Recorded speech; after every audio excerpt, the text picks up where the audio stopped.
You are listening to Football Live on Brilla FM with Barry Swain. You are listening to Football Live on Brilla FM with Barry Swain. Good afternoon, Brilla FM. Football Live on Brilla FM with Barry Swain. Good afternoon, Brilla FM, and welcome to your Sunday edition of Football Live. We're on at a later time today, but I promise you it will be worth the wait. All eyes on North London as Arsenal take on Manchester United. These two giants of the Premier League won 16 of the first 21 titles in the Premier League era between them. They've really dominated in the early stages, but it's been a while since either of them have got their hands on that Premier League trophy. But they are first and second in the form table. They're first and third in the standings as we go into this big game this evening. Is it Arsenal's title to lose? Well, that's something that's debatable, but City have won 4 of their 6 Premier League titles where at some point they have trailed by at least 8 points. So they are well used to coming back. They've got form. United, they've got a history of comebacks too. The title race is alive and kicking, and an early evening get-together might just go a long way to measuring these two for the task ahead in the coming months. United's winning run was ended in midweek away at Crystal Palace, and Casemiro's reckless challenge on Wilfried Zaha earning him a 5th yellow card this season. That means that he, of course, misses out today on the clash at the Emirates. Not ideal for the United manager, Erik ten Hag. Casemiro had a bad night, of course, because he picked up that booking as well. What was your view on the booking? Do you think that was because of the type of player he was and the situation, it was just instinctive for him to do that, or should he have known better? I think it's what you say, it's instinctive. He went for the ball. I think he missed the ball, but it's quite clear it was also a situation over our right side, what could have been a dangerous situation. He wants to stop it. And that was his reaction, quite clear. But as I said, we have to invest more for the second goal, and then you don't come in such situations. Were you about to take him off anyway? And also, how big a miss will he be against Arsenal? Last time we beat Arsenal without Casemiro, and so this time we have to do the same. Mikel Arteta has Arsenal firing on all fronts today's match. And next Friday's FA Cup trip to Manchester City will tell us more about just how good this young Arsenal side are. Here is the Arsenal manager, and he's full of praise for the work that Erik ten Hag has done at Manchester United. I think the history and the clashes and the way those two clubs have competed, it tells you everything that you need to know before a match. It's a huge game in the league, in the country, around the world, and we have to prepare for that. And obviously the table says what it says this season right now, but our main focus is on being prepared for a big match. What have you made of the job that Erik ten Hag has done so far at Manchester United?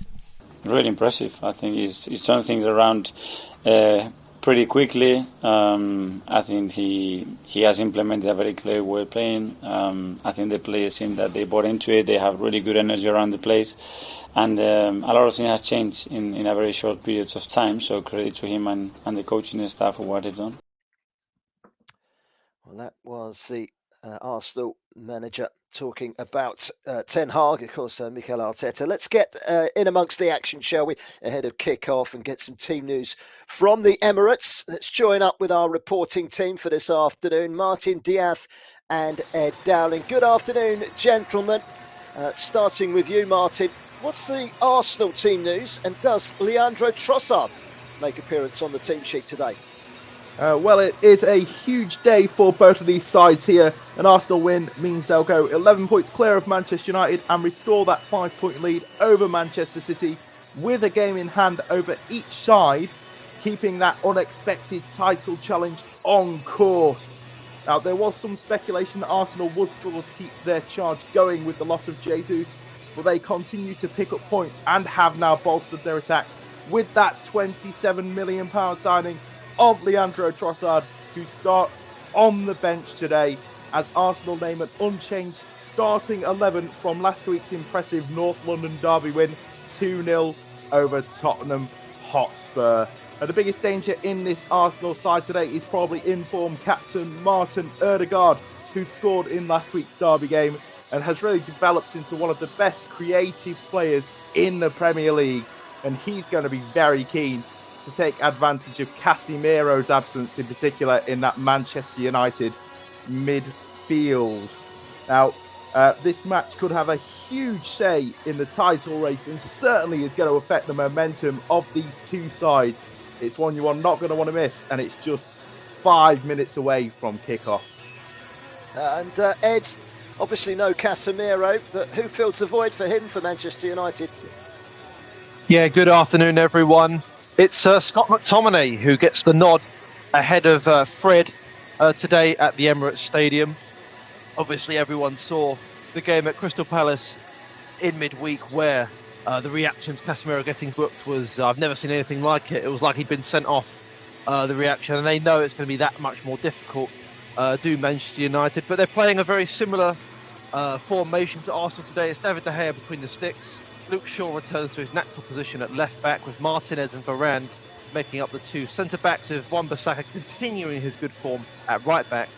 As mentioned before, it's McTominay and Eriksen holding it in the midfield, with Rashford, Bruno and Anthony behind the striker Wout Weghorst. One player I think you should watch out for today, obviously, is Marcus Rashford, who's scored in 7 of the 8 games he's played since the World Cup. He is on fire. There's really less form players in the league right now than Marcus Rashford. And one last interesting fact as well. The last 5 games, Arsenal have won 2, the United have won 2, they've drawn once. It's as even as it gets. Will we see that on the pitch today? Let's wait, but it's going to be a great game today, Barry. I'm really looking forward to it. Well, thank you very much, guys. Arsenal against Manchester United kicking off in around about 3 minutes' time. The players are just making their way out at the moment. And kick-off is just around the corner from for the Emirates Stadium. Our Premier League dream team of Martin and Ed will be keeping a very close eye on this one from start to finish right here on Football Live on Brilla FM. Now, earlier today in the Premier League, Leeds United faced Brentford with Jesse Marty's team desperate for a win. They couldn't pick up all 3 points. That one ended 0-0. We hope to get a report from Leon Jones, who was watching that one for us a little bit later in the show. Manchester City, meanwhile, well, they've closed the gap on Arsenal at the top. A comfortable 3-0 win against Wolverhampton Wanderers at the Etihad. 3-0 the scoreline. Guess who got a hat-trick? Erling Haaland getting all 3 goals. He has now eclipsed the tally of goals scored by both Son and Salah last season to win the Golden Boot, and it's only mid-January. Quite some achievement. And who says Manchester City are not as good a side when he's not in it? Well, they're back and exploding, aren't they, today? And that is a comfortable win. Ash Sandiford was watching that one for us, and we hope to get a report a little later in the show from him. Now, let's welcome back this weekend the Bundesliga, shall we? And what a game going on at the moment, by the way. Borussia Dortmund 4, Augsburg 3 is the latest score. It's about 5 minutes to go. Barry? Yeah. They're not here at all. Oh. They're not on StreamYard at all. They dropped out completely. Who have? Brilla. Yeah, from StreamYard. So, they're back. Talk. Well, welcome back this weekend to the German Bundesliga. An especially long winter break for so many Germans after that early World Cup exit. Borussia Mönchengladbach are in excellent form at home at Borussia Park. 8 wins from their last 10 matches in the league. Xavi Alonso's Bayer Leverkusen have climbed the table since his arrival and have won their last 3 Bundesliga matches before the World Cup. Can you freeze form? Well, there's only one man that can answer that, and that's Football Live's very own Richard Bond. Good afternoon and welcome to Borussia Park, where we have Borussia Mönchengladbach hosting Bayer Leverkusen this afternoon. In a battle of 2 sides sitting in mid-table as play resumes in the German Bundesliga after that winter break. The hosts are 8th place in the table, lying 6 points behind 6th place Dortmund, who are currently holding that last Europa League conference qualification spot as the league enters its midpoint. Borussia Park, though, has been somewhat of a fortress for Gladbach this season. They'll be pleased to restart their campaign in front of a home crowd. Leverkusen, however, though, somewhat of a bogey side for the team for the foes, as they have lost 5 in a row against their opponents, conceding 14 goals in addition to a 5-0 defeat there in the DFB Pokal back in 2018. They are also now facing the prospect of life after goalkeeper Jan Sommer, after the Swiss stalwart left to join Bayern Munich to fill the void of injured Manuel Neuer early in the week. Compatriot Jonas Omlin has come in from Montpellier to replace him, but losing such a leader of the team would be challenging for former Norwich manager Daniel Farke in the Gladbach hot seat. Some indifferent form has seen Gladbach suffer quite often as they sit down in 8th without a clean sheet since September. They're fortunate though to have German international Jonas Hoffmann on form. No German player has contributed to more Bundesliga goals than Hoffmann's 19 in 2022. Foles ended the year with a very important impressive win over Dortmund to stay in touch with the European positions, building that as high importance. Farke had injury doubts over striker Marcus Thuram, who's had 10 goals to his name this season. He misses out though, with Alessandro Play coming in to lead the line. Omlin makes his debut in goals with a back four containing Itakura, Leiner, LVD and marauding fullback Algerian Rami Bensabani. Weigl and Kone hold the midfield with Hoffmann, Kramer and Ngumu supporting play. Hannes Wolfer's successful loan spell at Swansea last season and Florian Neuhaus both back after enduring injury-hit seasons to take their place amongst the bench. For Dortmund, it's been for Leverkusen after a truly dreadful start to the season that had some sections Leverkusen fan base worrying about relegation and their ex-manager Gerardo Sirones. Alonso has eventually gotten back on track. The Spaniard won just one of his first 7 matches in charge, but the form of Moussa Diaby has helped a great deal.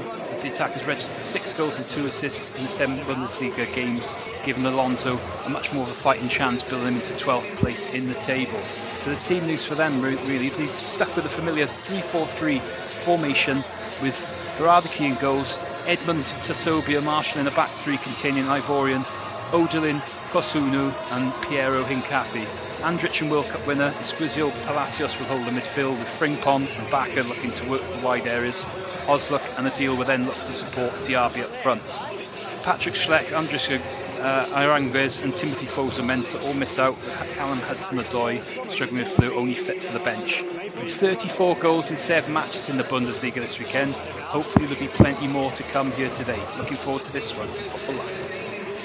Thank you very much for that one, Richard. Borussia Dortmund 4, Augsburg 3 is a result. What a thriller there. Giovanni Reina with a late winner for Dortmund in that game at the Signal Iduna Park earlier on today in the Bundesliga. That's how that one finished. And wow, what a match it was too. We've obviously got Borussia Mönchengladbach against Bayer Leverkusen, as we just heard the team news there. Let's hear from the one of the games that played earlier on. We had Leon Jones watching Brentford against Leeds United and how it unpanned. Well, let's have a listen. The final whistle has gone at Ellen Road and it's finished Leeds 0, Brentford 0. Both sides found it difficult to create anything today, with Brentford's best chance coming from their kick-off when Ivan Toney was played in on goal from a long ball over the top. And for Leeds, their best chance came for the Italian youngster Wilfred Inonto, whose effort was saved well by David Raya. This is the first goalless draw between the sides for 13 years, back when they were in League One, and Brentford are now unbeaten in 8 Premier League games. Final score here, Leeds 0, Brentford 0. Excellent. Thank you very much, Leon, for updating us on that game at Ellen Road. So Leeds United 0, Brentford 0. Probably more of a handy result for Brentford rather than Leeds. But a point, I suppose, in the bag for Leeds and a clean sheet. Can't be sniffed at in the Premier League by anybody. Let's cross over to the opening stages at the Emirates. Martin Diath, it's been a very promising start from the home side.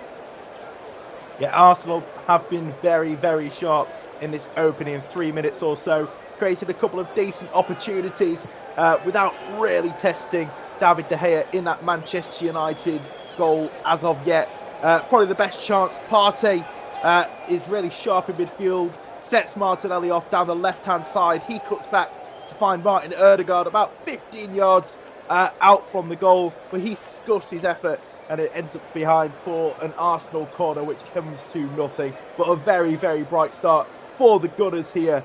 4 minutes on the clock, though. It's still Arsenal 0, Manchester United 0. Thank you very much, Martin. Martin and Ed looking after matters at the Emirates, and we'll be across to them pretty much exclusively throughout the afternoon. Let's quickly cross to our match in Italy, shall we? Now, it's not until 6 o'clock that this game kicks off, so let's join up with Pat Noret. The game that he is going to be watching is Spezia against Roma at the Stadio Alberto Pico. What's the early team news from that game, Pat? Well, good afternoon, Barry. Good afternoon, everybody. Well, an interesting fact on this one. Both teams are going to start the game without a player which is going to move on someone else. With regard to Spezia, they're currently 16th in the league. Been doing quite well, but Jakub Kuwa is going to go to Arsenal, but nothing's been finalised yet. That's what it looks like. And with Roma, currently 6th on the table.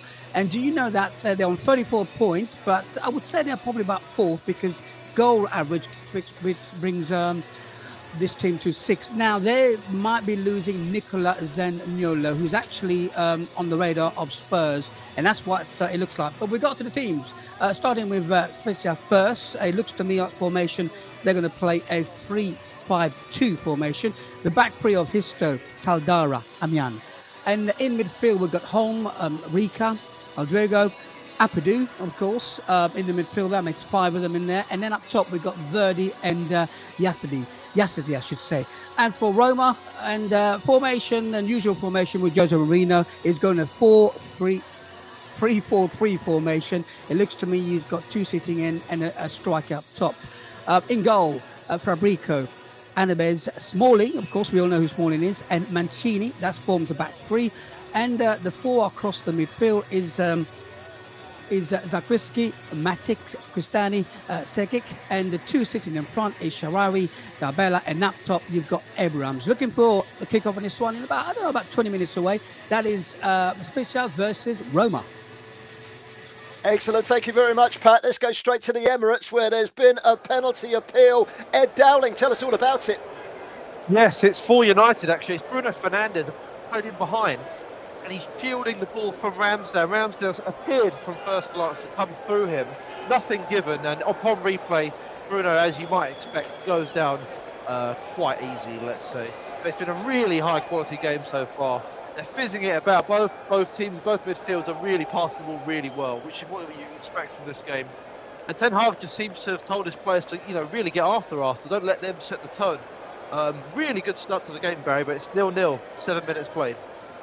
Thank you very much, Ed. We're keeping a very close eye on an intriguing game. Arsenal 0, Manchester United 0, just past the 7-minute mark in that game. Arsenal starting very well, but United just had that penalty appeal and they're on the attack as I speak at the moment. Rashford darting down the left-hand side. There's a goal in the Spanish La Liga. Elche have equalised against Osasuna midway through the second half in that game. Serang 0, Anderlecht 1, Belgium, Mario Strykens with a goal.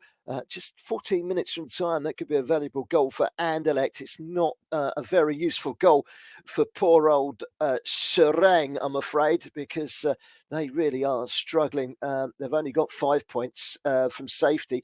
Ishak Abdul Rezek of Anderlecht and Jeta Efoni of Serang, 2 Nigerians playing in that game. Let's run through some of the earlier results in the games around Europe in the big league. Sampdoria 0, Udinese 1. 7 points from safety now are Sampdoria. Udinese winning the game thanks to a goal from Kingsley Hizabu.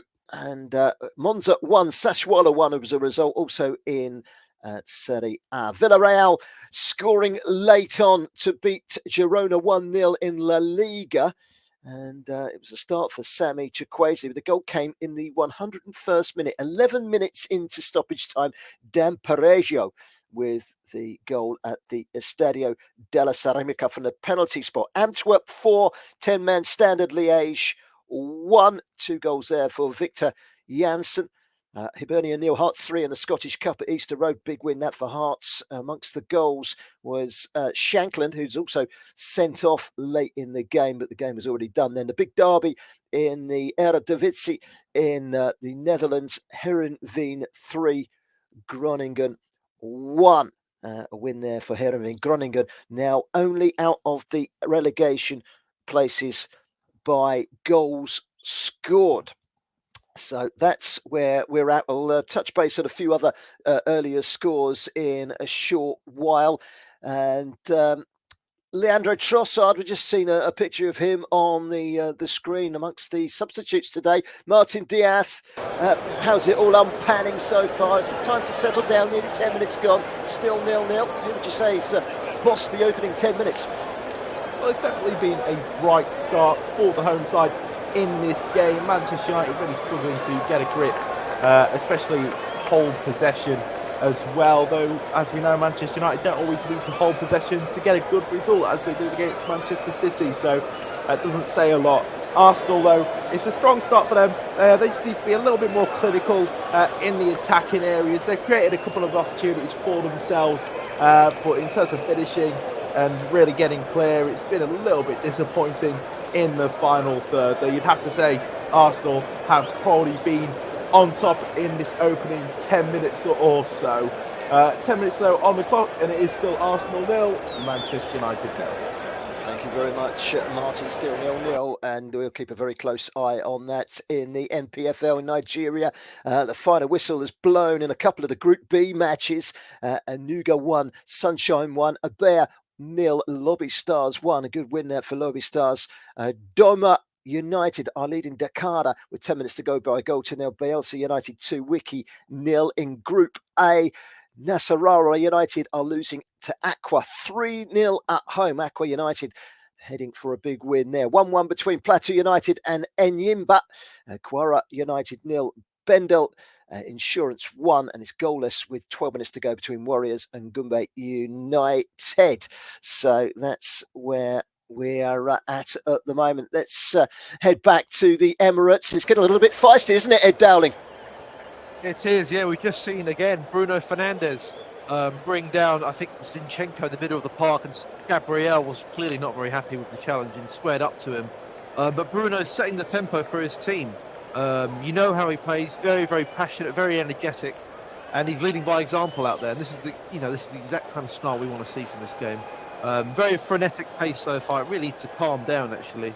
No player is really taking more than one touch before they're dispossessed or they have to pass it out. But yeah, 12 minutes gone, and Arsenal slightly on top here, but still 0-0.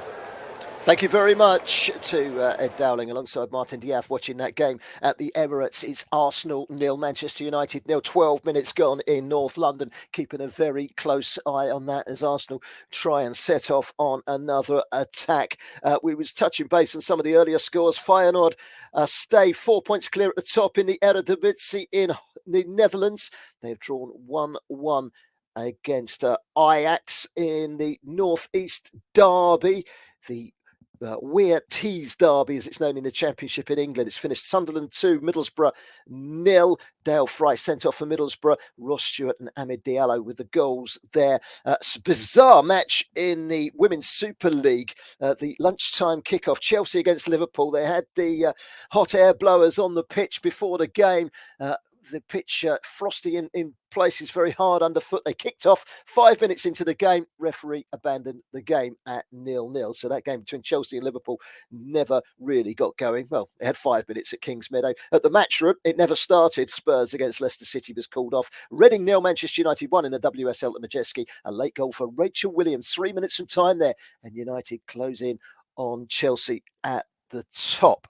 And United on the attack at the moment. Martin Diaz back to the Emirates. It's end to end at the moment. No one's really had a very clear sighting of goal, but it's looking up. It's one end to the other end. It's an open game. Are we suggesting it's not going to be 0-0? Well, I never expected it would be 0-0 between these two sides. They do both carry a threat, and dare I say, they both carry a defensive error in them as well. So every chance of seeing some goals in this one. Anthony just had a pretty nice run down that right wing before getting blocked off by a defender. Fair challenge that took him down, though. Nothing from the referee with that. But a very interesting game between these two sides. Both look willing to attack and play. That is the strength of both sides, isn't it? Getting forward, but they need to start creating clearer cut chances if they're going to threaten either goalkeeper. 14 minutes played, still Arsenal 0, Manchester United. Thank you very much for that one, Martin. And still 0-0 between Manchester United, Arsenal and Manchester United at the Emirates Stadium. Great atmosphere as well. And just going back, actually, we'll head back there, shall we, to the Emirates just quickly. Ed Dowling, great ball into the box just a few moments ago, and it's Arsenal's turn to ask a question of Manchester United. That's absolutely right, and I think it was Bukayo Saka cutting in that left foot. And Wan-Bissaka, he could have just left it, to be honest, but he just nervously cleared it out for a corner, with Martinelli stepping up to take, much to the applause of the Arsenal fans here. I believe it's a sellout crowd at the Emirates today. But yeah, Arsenal piling on the pressure. But United, they've had some outlets. Anthony particularly has been really, really direct, really, really strong so far. He's really trying to get at Zinchenko, who we all know is an amazing player, but not the best defensive left-back we have in the league. But 15 minutes gone, still square here at the Emirates. So let's talk about Victor Osimhen, shall we? Is he the most informed striker in European football at the moment? And it's a good question, and plenty of chances for the Nigerian international to celebrate goals this season. So we asked the Super Eagles superstar striker, how does he celebrate those goals?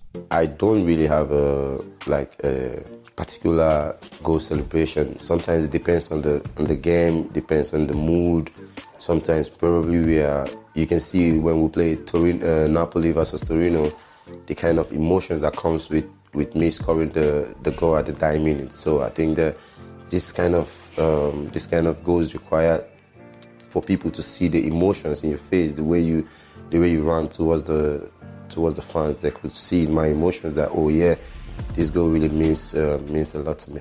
13 goals in 15 now, 9 in 9 in all competitions. Another goal yesterday on Saturday in Serie A in a victory away at Salernitana. Napoli up the top of Serie A at the moment, leading the way, maybe a title winner's medal as well as the Golden Boot in Italy. It really has been a fantastic season for Victor Osimhen. And now people are talking about him being the greatest ever striker to come out of Nigeria. We asked him the question, are you the greatest ever striker to come out of Nigeria? In my career, I think I can actually break it and even, of course, surpass it, but it won't be easy, and that will make me the greatest Nigerian striker ever. I think for me, we have the like of Rashidi Yekini or Johnny Gallo, Bafemi Martins, and the rest of them. But I think now I believe that it's my time, it's my turn, and I think I can utilize it very well. You are listening to Football Live on Brilla FM with Barry Swain. And it goes without saying, as soon as the ball hits the back of the net, we will tell you all about it.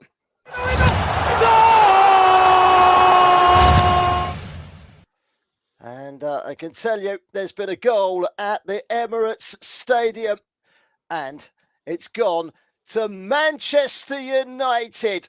And we can cross to Ed Dowling to tell us all about the goal. Ed, it's a cracker, isn't it? Oh, it's unbelievable. Rashford, he chops in, chops out. Partey beats him all ends up, and he rifles the ball near post. That's got to be one of the best goals of his career. That's a genuinely stunning goal from Marcus Rashford there. Manchester United away end explodes. Ten Hag punches the air. Not the start that Arsenal wanted, but that is an absolutely fantastic goal. 18 minutes played, 1-0 to Manchester United.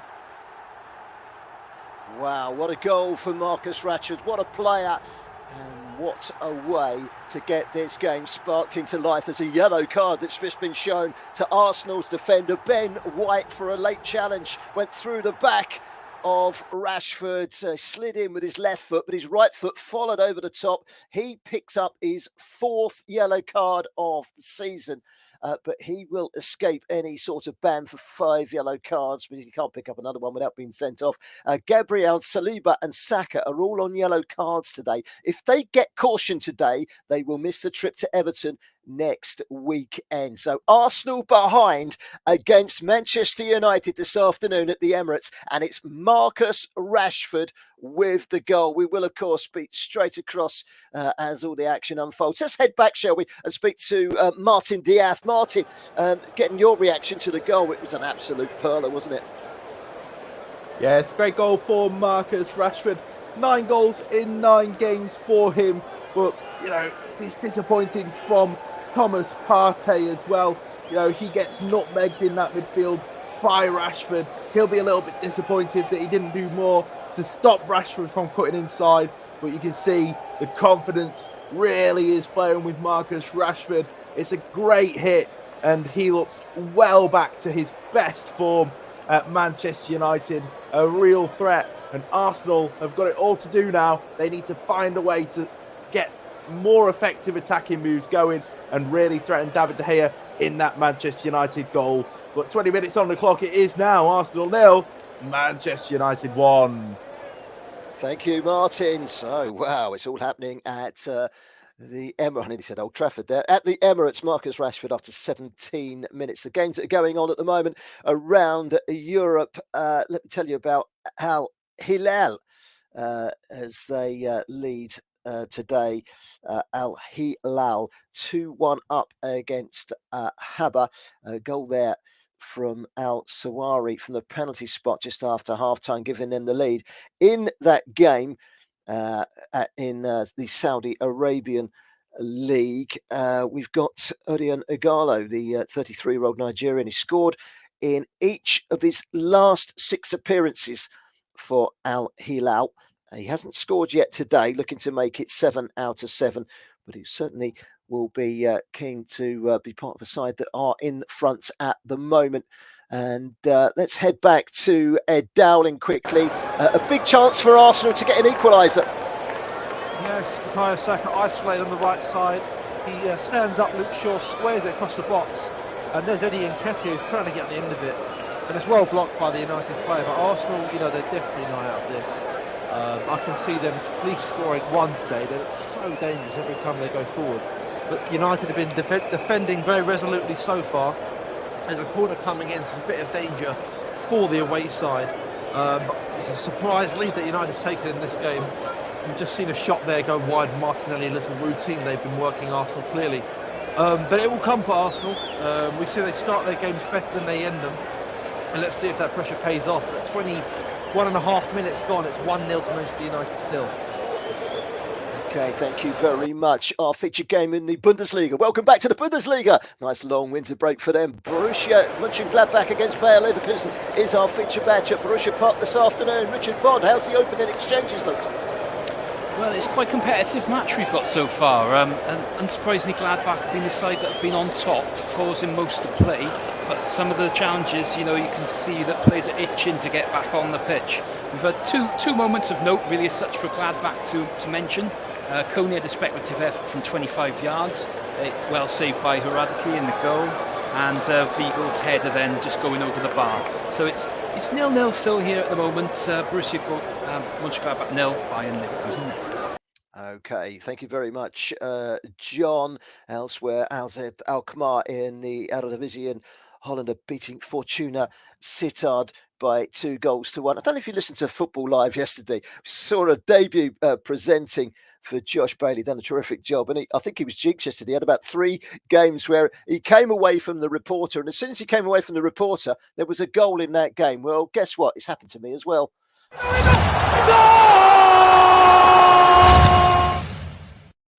Because Bayer Leverkusen have taken the lead in that game. We'll be across to Richard Bond to hear all about it in a minute.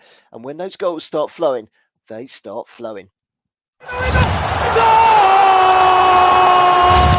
Because there's been another goal at the Emirates, and it's gone to Arsenal. And it's Arsenal 1, Manchester United 1. Martin Diaz, tell us all about the goal. Yeah, Arsenal level in this game, and this is what you have to do if you are going to challenge for a Premier League title. Fight back as soon as you go a goal down, and that is what Arsenal have done here. It's a brilliant ball played in from the left-hand side, and Eddie Nketiah, the man who's under so much pressure to cover for Gabriel Jesus, he rises up and heads it home to level the scoreline for Arsenal just a couple of minutes after Manchester United got ahead. Brilliant work from Arsenal, excellent determination, and the scoreline's level. 24 minutes on the clock. Arsenal 1, Manchester United 1. Who needs Gabriel Jesus? Eddie Nketiah. He's added goals to his game. And a lot of people are saying Arsenal are just as good, if not better, with him in the side instead of Jesus. That's a great debate that you can have at a different time. One thing's for sure, Arsenal responded very, very well to going behind, and they weren't behind for very long. It's 1-1 at the Emirates, and that is fast developing into an absolutely cracking game in North London. Arsenal 1, Manchester United 1. Let's quickly cross to our game in the Bundesliga. We spoke to Richard Bond, 0-0, nothing was happening. Suddenly, we come back here within seconds. The ball is in the back of the net. Tell us all about it, Richard. Well, as is the way this weekend in Germany, there's plenty of goals, and it's Leverkusen who have the lead. Well, surprisingly, they haven't really shown much in the opening period, but they've gone ahead against the run of play, and it's Mitchell Bakker who's got the goal. And Gladbach made an absolute mess at the back, really. Frimpong managed to cut inside, made himself a bit of space as the defence dropped off. His shot was saved. It came back out, then came back in, and he's smashed it against the post. The rebound's come back out, and he's knocked into an empty net. Bad defending, but Leverkusen have the lead. It's Borussia Mönchengladbach 0, Bayern Leverkusen 1. Bayern Munich's lead at the top of the Bundesliga has been shrunk to 5 points after they could only draw 1-1 with Leipzig on Friday. Frankfurt made the most of that slip up their second after yesterday's 3-0 win over Schalke. Wolfsburg up to fifth with a crushing 6-0 win over fourth place Freiburg, and Cologne went one better. 7-1 winners over Werder Bremen. 2 6-goal victories, 6-goal cushions, and they were both against teams in the top 10. Napoli 12 points clear of AC Milan in Serie A after their latest win yesterday against Salernitana. Sociedad up to third in La Liga after Alex Sorlo helped them to a 2-0 win against Vallecano. PSV leapfrogged Ajax momentarily yesterday into second place in the Eredivisie after a 1-0 win over 10-man Vitesse, who had Kjell Scherpen sent off. Benfica stayed 4 clear of Porto in Portugal. Comfortable 3-0 winners over Santa Clara. Porto keeping up with them with a 1-0 win in Guimarães. Zaidu Sanusi of the Super Eagles, the fullback, missing that game for Porto through injury. Let's head back to Ed Dowling and catch up with the latest from the Emirates. It's a really good game to watch, isn't it, Ed? It really is, yeah. Not a lot of play is actually happening in the midfield. It's really just so direct from both teams, and the Emirates Stadium is buoyant at the moment after that Nketiah goal. Really well worked from him. You have to be slightly disappointed from a Manchester United point of view with Aaron Wan-Bissaka, who was at left back momentarily, and he just completely lost his marker. But it's a great delivery from Granit Xhaka, and Nketiah did the rest. But yeah, this Emirates crowd is up on its feet, which I'm sure Ten Hag would not have liked at this stage of the game. But 27 minutes gone, it's 1-1 here at the Emirates. Thank you very much for that, Ed. 1-1, and you just cannot take your eyes on it. Maritimo, 20 minutes to go in the Portuguese league, are 1-0 up on Estoril, but they are down to 10 men there. A second yellow card for João Alfonso in that game. Maritimo looking for victory on the island of Madeira at the Estadio de Maritimo. They're currently 5 points in safety. Estoril 5 points above the drop zone. Stanley Kanu of Maritimo amongst the game today. And let's go back to Ed Dowling at the Emirates, and a really good chance for Manchester United. Yeah, wonderful breaks. Anthony again, he's looked really strong this game, and he cuts it back to the edge of the 18-yard box. There's Scott McTominay, and he's looking for that top right corner, and Aaron Ramsdale gets over well to save it. It's a corner for Manchester United. Look, they're attacking as good as any team I've seen at the Emirates this season. They look really up for this game, and they're being very, very dangerous so far. Arsenal, I don't think they've actually dealt with a team this strong so far in the Premier League at the Emirates, so we'll have to see how they can deal with them. There's a dangerous corner here for the away side. Let's see how it pans out, Barry, but it's 29 minutes gone, one apiece. Brilliant. Thank you very much for that, Ed. We'll be straight over as the action unfolds. Manchester United looking to get their noses back in front. They've just forced a corner at the Emirates Stadium, which Arsenal have partially cleared, and it's come to nothing. Arsenal 1, Manchester United 1 in that game. Now, yesterday, plenty of action going on in the Premier League. We'll touch base with that in a second. First of all, staying with the game between Arsenal and Manchester United, Arsenal this week signing Leandro Trossard, and the new signing spoke to the former Football Live presenter Gianluca Freschi, who is now, of course, working with Arsenal and Arsenal TV. And this is the conversation that the two had. Leandro, welcome to the Arsenal. How does it feel to join the club? Yeah, great. I'm really excited to get started. Obviously, it's a big club, and I'm ready to show the fans what I can do. It's a great time to join Arsenal at the moment. How excited are you about the prospects for the second half of the season and beyond? Yeah, really excited. As anyone has seen how well they are doing already. And I'm here to help them to achieve their dreams as well, and including myself. So, like I said, I'm looking forward to it, and I'm ready to get started. Can you tell us a bit about your conversations with Edu and Mikel Arteta? Have they said anything to you about your role in the team? Not especially my role, but they just told me that they really like me as a player, that I could really suit the system, how they want to play. Obviously, it helps me that I'm versatile as well, that I can play in different positions. So they're looking forward to get to work with me, and vice versa for me. I'm really excited to work with them, and I think he's a top coach. Just got cut off at the end there, but it was good to hear from Gianluca, as well as from the new Arsenal man, Leandro Trossard, on the bench today for Arsenal as well. Let's quickly go across to Martin Diaz, watching the Arsenal game against Manchester United. What I said to Ed just a couple of minutes ago, it's this end-to-end stuff. And, I said to you earlier, this is not going to stay at 0-0, but I don't think it's going to stay at 1-1 either, is it? No, not at all. I think there's definitely more goals in this game. I was betting before the game it was going to finish 3-2, so I'm going to stick with that. Excellent, thank you very much, Martin. It's 1-1 in that game, 31.5 minutes gone. Half an hour to kick off in a big game in Saudi Arabia. Al Nassr against Al Ittifaq. And Cristiano Ronaldo set to make his debut. Two big rivals, Al Nassr and Al Ittifaq. So that is a keenly contested match between two big rivals in the Saudi League. Currently, Al Hilal leading Abha by 2-1 late in that game. AZ Alkmaar are 3-1 up now on Fortuna Sittard. A third goal there from Evangelos Pavlidis has given AZ Alkmaar a comfortable cushion at the Afas Stadium, second against 12, so a good result there for AZ Alkmaar, and they are the surprise package in the tussle for the title in the Netherlands. AZ Alkmaar 3-1 up this afternoon. Still Arsenal 1, Manchester United 1. Going back to Saudi Arabia, actually, just quickly, there was a rumour on the table. Al Hilal, who are currently playing, and they've got Odion Igalo, the Nigerian, playing up front for them. Apparently there's an open checkbook to bring Messi to Al Hilal, and they are waiting for a response from the Argentine World Cup winner. We shall watch that space with great anticipation.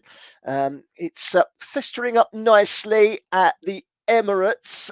Ed Dowling, and we've just seen a yellow card come out of the pocket of referee Anthony Taylor. Yes, we have. It's Luke Shaw. I think many people would have looked into in this game. Bukayo Saka, obviously his man to be dealt with, and it's exactly how you think it would have played out. Saka receiving the ball to feet, Luke Shaw just way too aggressive on him, and you see Arteta gesticulating to the referee, holding up 4 fingers. He thinks there's been 4 offences there on Saka. I don't think that's true. But the referee, Anthony Taylor, is having none of it, and he has shown Luke Shaw the yellow card. Let's give it feisty here, Barry. That's what we'd like to see. But 1-1, 33 minutes gone. let's see if there's a goal before the break. Excellent. Thank you very much, Ed. Let's quickly go over to the Bundesliga. Borussia Mönchengladbach against Bayer Leverkusen. Richard Bond, are Bayer Leverkusen good value for their lead? Well, it's still been all really Mönchengladbach, but Leverkusen on the counter had the next best opportunity of the game we've had so far. So it was another bit of play at the back where Mönchengladbach had gone to sleep, and the chance came back for Frimpong, and he got played through. And the keep Omlin on his debut made a brilliant save down low to keep his effort out after being played through by Diaby. They're lucky to be just to go behind Gladbach. So it's Gladbach 0, Leverkusen 1 still. Excellent. Thank you very much for that. And United trying to move forward with enterprise in that very, very entertaining game at the Emirates Stadium. Edin Nketiah scoring the equaliser just 7 minutes after Marcus Rashford had given Manchester United the lead. We're currently 10 minutes from half time, and we'll be straight across to Martin and Ed in just a few moments' time. In the meantime, from one end of the Premier League table to the other, big match at West Ham yesterday. West Ham beating Everton by 2-0. It was a great result from David Moyes, maybe a stay of execution for him. Frank Lampard, his days might well be numbered as the Everton manager. They're down level at the bottom with Southampton. Relegation looms large. And here is what Frank Lampard had to say after that latest defeat yesterday in East London. Disappointed, no doubt. Manager of the club, I want to win games or not lose them, and it was a game really where there's so much control of the ball, and we're not clinical enough in the final third, and it's a problem if you're not going to score in the box, and a bit of a problem for us certainly recently, because you can never have a sense of being up in a game too much or comfort. It's always on edge, and then we give away 2 goals from a set piece, second phase, and a counter attack. So I'm disappointed in the nature of the goals. The game's won and lost in both boxes. We had the majority of control in the middle of it, but you don't win games for that. Frank Lampard, he hasn't sounded upbeat for a few weeks, has he? And that Everton side of his, desperately needing firepower, desperately needing a win. They are next in action next weekend. Nice easy one for them. At home against Arsenal, and then away to Liverpool in the Merseyside derby 9 days later. Let's cross back to the Emirates, shall we? Martin Diaz, we've got, 9 minutes to go to half time. I don't want half time to come at the moment, because you just can't take your eyes off of this game, can you? This is quite some game between these two sides. It's probably the first time since about 2004 that you can say watching these two sides looks like watching the two best sides in the Premier League. And that really is what they are at the moment since this World Cup has come and gone. Brilliant form, and they are putting in some brilliant performances. There's passion on display, determination, and it is a great, great game of football.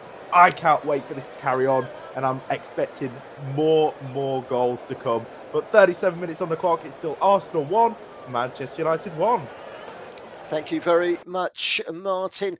As I look up onto my screen, there's actually Arsenal in possession in midfield, not an attack. For the first time I've looked up in this whole game, and neither side is attacking the other. Actually, Arsenal having it in midfield, but don't worry, it didn't take very long before they turned that into attack. Brescia 1, Frosinone 3 in the second tier in Italy is a result. Now, I just heard Martin say it's like watching the best two teams in England at the moment, Arsenal and Manchester United. Manchester City might well have something to say about that. Pep Guardiola's always got something to say. And in one of his latest interviews, rather bizarrely, he's decided to start talking about happy flowers. I want a reaction for all the club, not just the players, the staff and everyone. We're Happy Flowers team. Happy Flowers organization. It's good. No, I don't want to be a Happy Flower. I want to beat Arsenal. Away, But if we play in that way, Arsenal will destroy us. Will beat us. And it's not, I said that the people say, Pep, you don't want to win the Premier League. Of course you want the Premier League. No, when I said I don't care the Premier League last week against, of course I don't care. I want to see my team, My team in many, many things. This is when I want to do it. Interesting. Happy flowers to everybody. That's all I could say. I think half of it's mind games. Certainly on Friday evening, Manchester City take on Arsenal.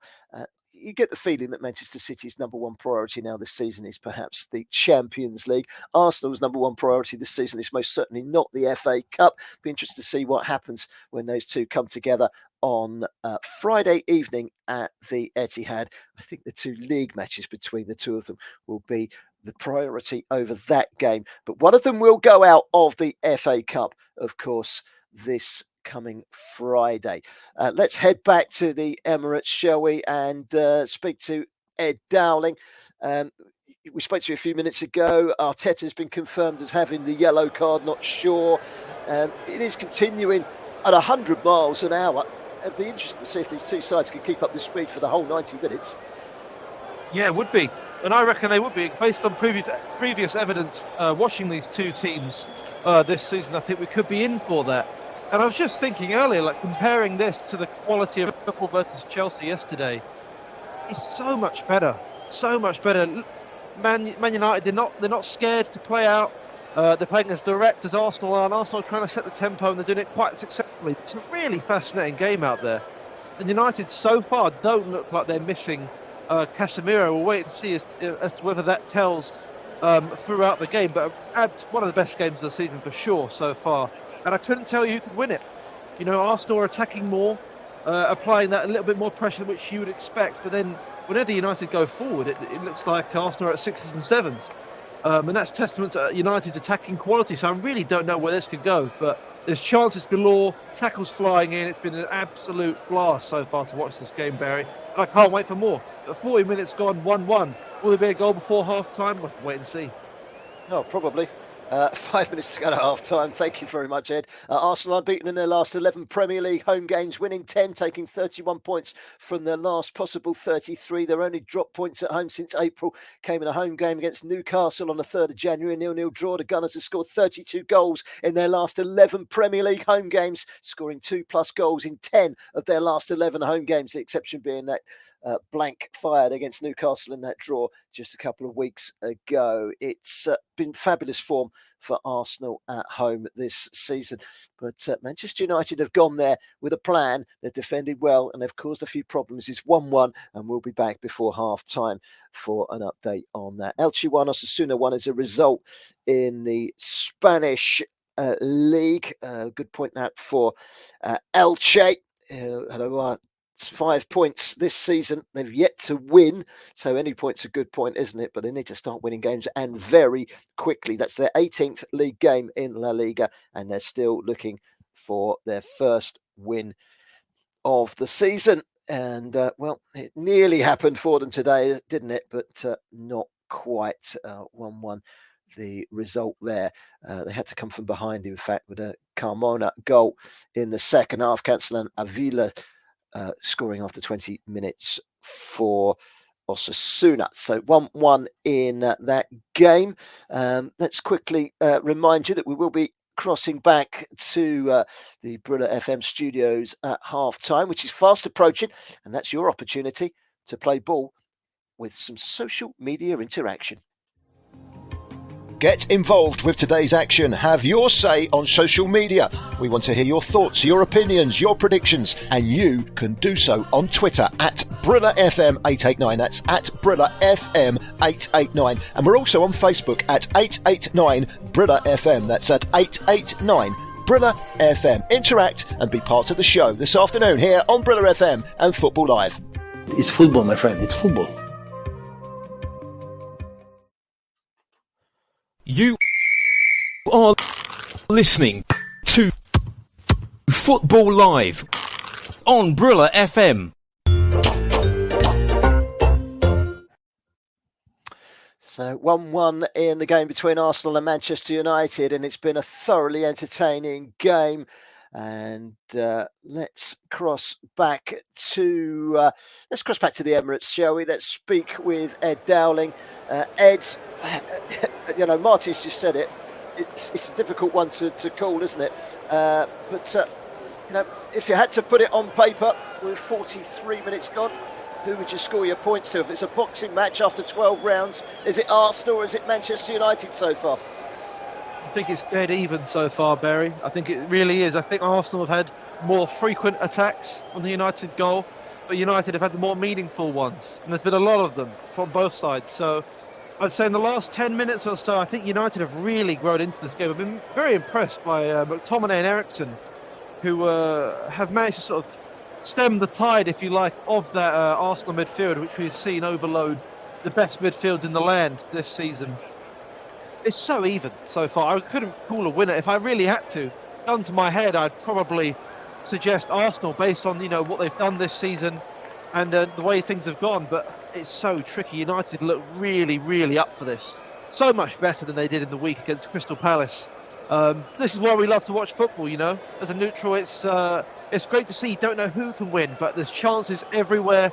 Tackles flying in, and let's hopefully see some more goals. Can't believe we've only seen 2 so far. But we're just approaching the half-time mark. The game has died down slightly. There's been a lull in the crowd, if you like, from the Arsenal home support, as you would expect at this point in time. But 45 minutes gone, 1-1. Let's hope for another half of this, please.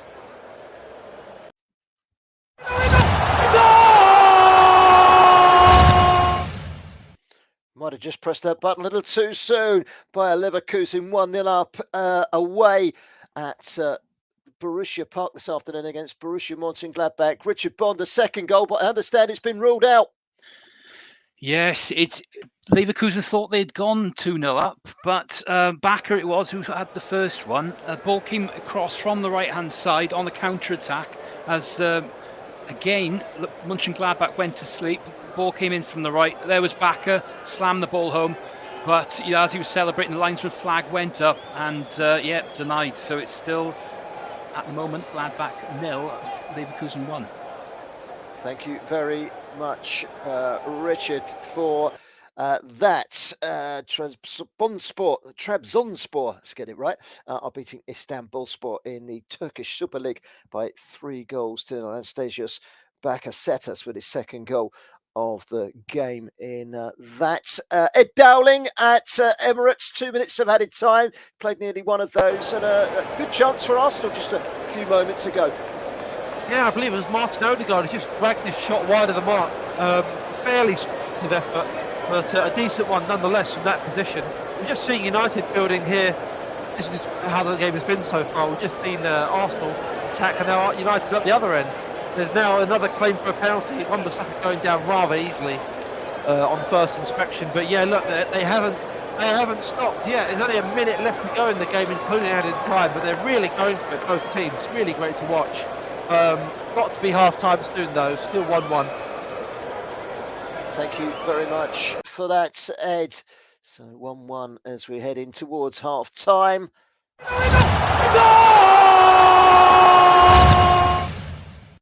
Well, we heard that Bayer Leverkusen had the ball in the net, but it didn't count just a few moments ago. The ball's in the back of the Mönchengladbach net again. This time it does count, doesn't it, Richard Bond?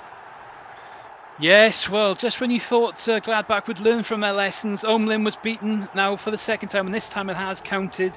The goal is for Amini Adli, who's got put through by Diaby again, finding way too much room, splitting pass between the defenders. On erase, smashed into the back of the net.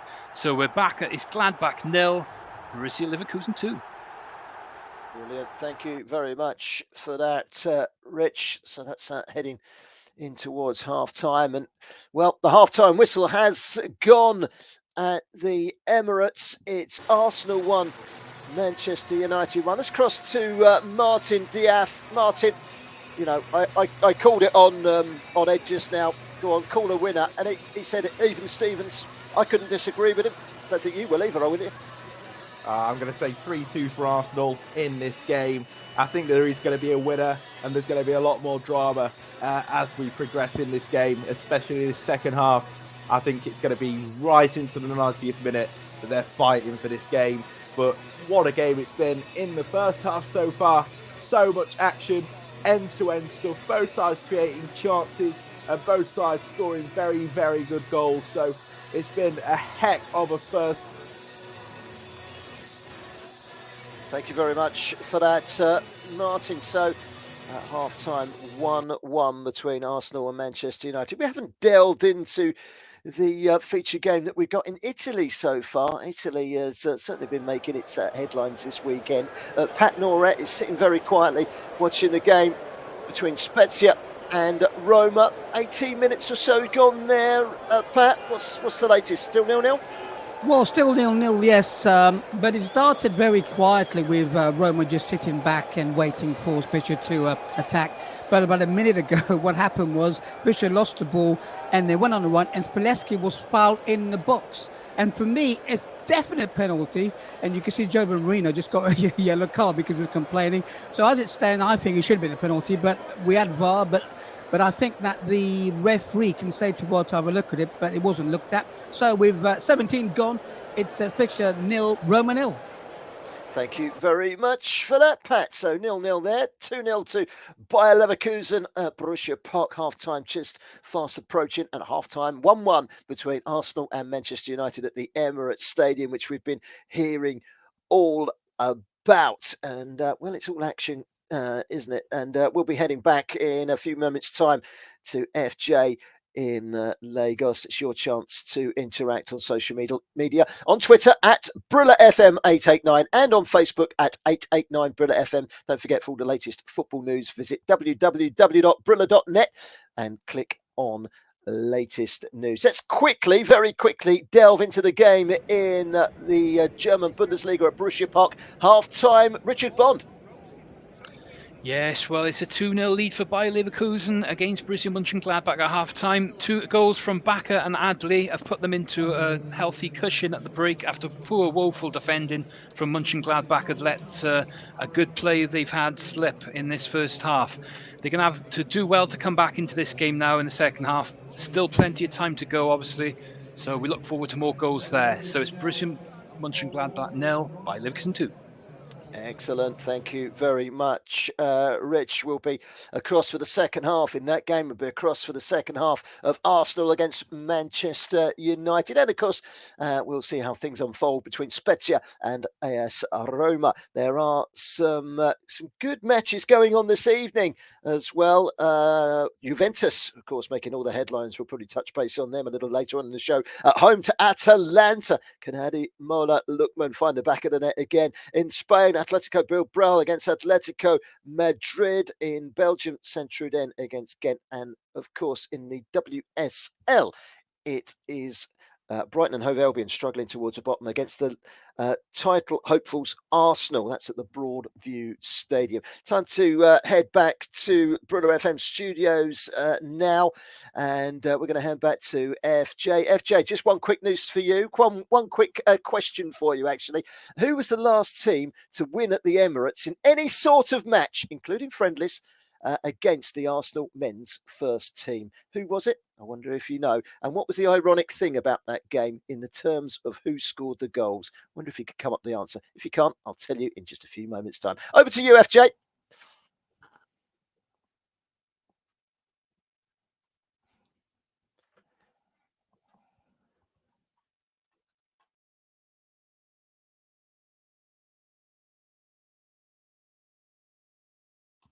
Thank you very much, TJ. Apologies there for that technical silence. In answer to your question, TJ, how many times have Manchester United won in the last 15 years at the Emirates? I did flick through very, very briefly earlier in the results over the last, 15, 20 years. I think the answer, and I might be wrong, is 5 times in the Premier League, once in the FA Cup and once in the Champions League. But I might be wrong. FJ, you can fill me in after the show on that one. In answer to the question I sent you, I asked the question, when was the last time Arsenal lost at the Emirates in any sort of match, including friendlies? The answer was December the 17th, and they lost 2-0 at home to Juventus. What was ironic about the goal scorers? Both the goals in that friendly match against Juventus were scored by Arsenal players, Xhaka and Holding, both scoring own goals. Now, in the game in Turkey, Trabzonspor heading towards an easy victory. 4-0 up now on Istanbulspor, and former Aston Villa man, former Premier League player Trezeguet has scored in that game. Half times in our 2 featured games: Arsenal 1, Manchester United 1, Borussia Mönchengladbach 0, Leverkusen 2. Let's head over to Italy. Spezia against Roma, half-time fast approaching. Let's catch up with Pat Noret. Yeah, we've 28 gone, still Spezia 0, Roma 0. Nothing really is happening except we just had a free kick taken by Dybala. He basically, when I look at Jose Mourinho, we know he sits back, and that's exactly what he did. He sat back, they won the ball was played forward, Dybala got it, went on a run, and then he was fouled. But he took the free kick himself, but unfortunately hit the wall. So no goal. So at the moment, it is still 0-0. But nicely poised is too, because Jose Mourinho, sometime in possession, but waiting for that moment to get that ball in there. It's like a game of chess, basically. He will catch him out sooner or later. So with 29 gone, it's Spezia 0, Roma 0. Thank you very much, Pat. And we'll be straight across as the goals go in. It's kicked off in Saudi Arabia. Al Nassr against El Ettifaq. And it's 0-0 after a minute. The debut there for Cristiano Ronaldo. Those two rivals battling it out. They're also just about to kick off in La Liga in the Nou Camp. It's Barcelona against Getafe. We'll bring you all the latest news of the goals as and when they go in that game. Maritimo, despite being down to 10 men for the last half an hour, have held out. Big 3 points for them on the island against Estoril in Madeira. By 1-0. They have won that game, and that does give them a fighting chance down at the bottom. 5 from safety before today. It does drag Estoril back down into the relegation equation. Good win there. Spezia 0, Roma 0 in Italy, as we just heard from Pat Noret, and we will, of course, be across there. Now, we spoke earlier about the other game in Saudi Arabia, and El Hilal against Abha, and that one finished 2-1. That did mean that Urion Igalo, the Nigerian who scored a goal in each of the 6 games before today, didn't continue that run, but his side do pick up some really useful points, and in doing so, that means that they are now 7 unbeaten and challenging up towards the top end of the table. So that's where we're at the moment. Barcelona versus Getafe kicking off just as we speak. The first ever Brazilian to play in Saudi Arabia was Revellino for Al Hilal, and that was back in the 70s. From 1979 to 1981. 23 goals in 57 matches for the big Revellino. Thank you to our producer, John Kane, for coming up with those stats. Right, the 2 teams coming out for the second half at the Emirates. We'll be across to Ed, and we'll be across to Martin in just a few moments' time. Just a quick piece of transfer news coming in today. This morning, Wolverhampton Wanderers confirmed the signing of the West Ham United defender Craig Dawson. I know he's been wanting to head back to his native Midlands, and the former West Bromwich Albion man has joined Wolves this afternoon. Good signing for them. They've been making some really good signings for Wolves in the window. West Ham spent 12 million on Danny Ings this week. Chris Woods, meanwhile, joining Nottingham Forest on loan from Newcastle for the rest of the season. Memphis Depay switches from Barcelona to Atletico Madrid, making his debut this afternoon. Wolves have signed Benfica's Gonçalo Guedes on loan, and another Portuguese player in their squad. Wolves busy this week, as I just said. They've signed Craig Dawson, who's also signed Pablo Sarabia and Mario Lamina. Victor Christensen joins Leicester City from Copenhagen for £17 million. This is a striker of Nigerian descent joining St. Pauli of the Bundesliga Spezia. Bolton Wanderers striker Dapo Afolayan has joined the Hamburg-based club St. Pauli, and he can play for Nigeria if he chooses. He moves to Germany for an undisclosed fee. So there's a little bit of transfer news for you. The second half has started. Let's head back to Ed Dowling, who can tell us about a half-time change for Arsenal. Yes, and it's Ben White who's been replaced by Takahiro Tomiyasu. I think, judging by the half-time reactions from Arsenal fans and people generally, they thought that booking that Ben White received in the first half was quite harsh. And so I think Arteta is just preserving him for future games for Arsenal by taking him off. I think being up against Rashford on that left wing in the kind of form he's in might be the right decision. And it's Interesting test, Tommy Yasser. Let's see how he fares against one of the Premier League's most informed players right now. But we've just kicked off here, and I can just tell immediately from the way the teams are playing, it's going to set into the same pattern that we saw in the first half. Seeing Anthony here going on an amazing run. But let's see. Yeah, second half just kicked off 1-1. Check there by Xhaka. It was a lovely little scoop up in the air. Just while you're there, Ed, if I can stay with you, Gabriel, Saliba and Saka are all on 4 yellows. They will miss the game at Everton next weekend if they're cautioned today. And perhaps that is in the process of thought at half-time for the Arsenal manager Arteta. He doesn't want a load of suspensions, does he, going into that match, even though on paper it's the easiest game of the season, isn't it? No, of course, yeah, and it's going to be it's a tricky one because they have to win this game, Arsenal. I think for their confidence going into the rest of the season, they get 3 points here. It really is their title to lose. I think you'd be amiss to not look at them for the title. So they have to maximise whatever they can of their squad to win this game, and I think the squad is better than Everton. It all ends up, and they should beat them really without their key players. But I know what you mean. You know, Arteta's going to have that in the back of his mind, and if Arsenal go a few goals up, I think they will look to bring off some of those key players to keep them for the rest of the season. But something to think about in the second half, definitely.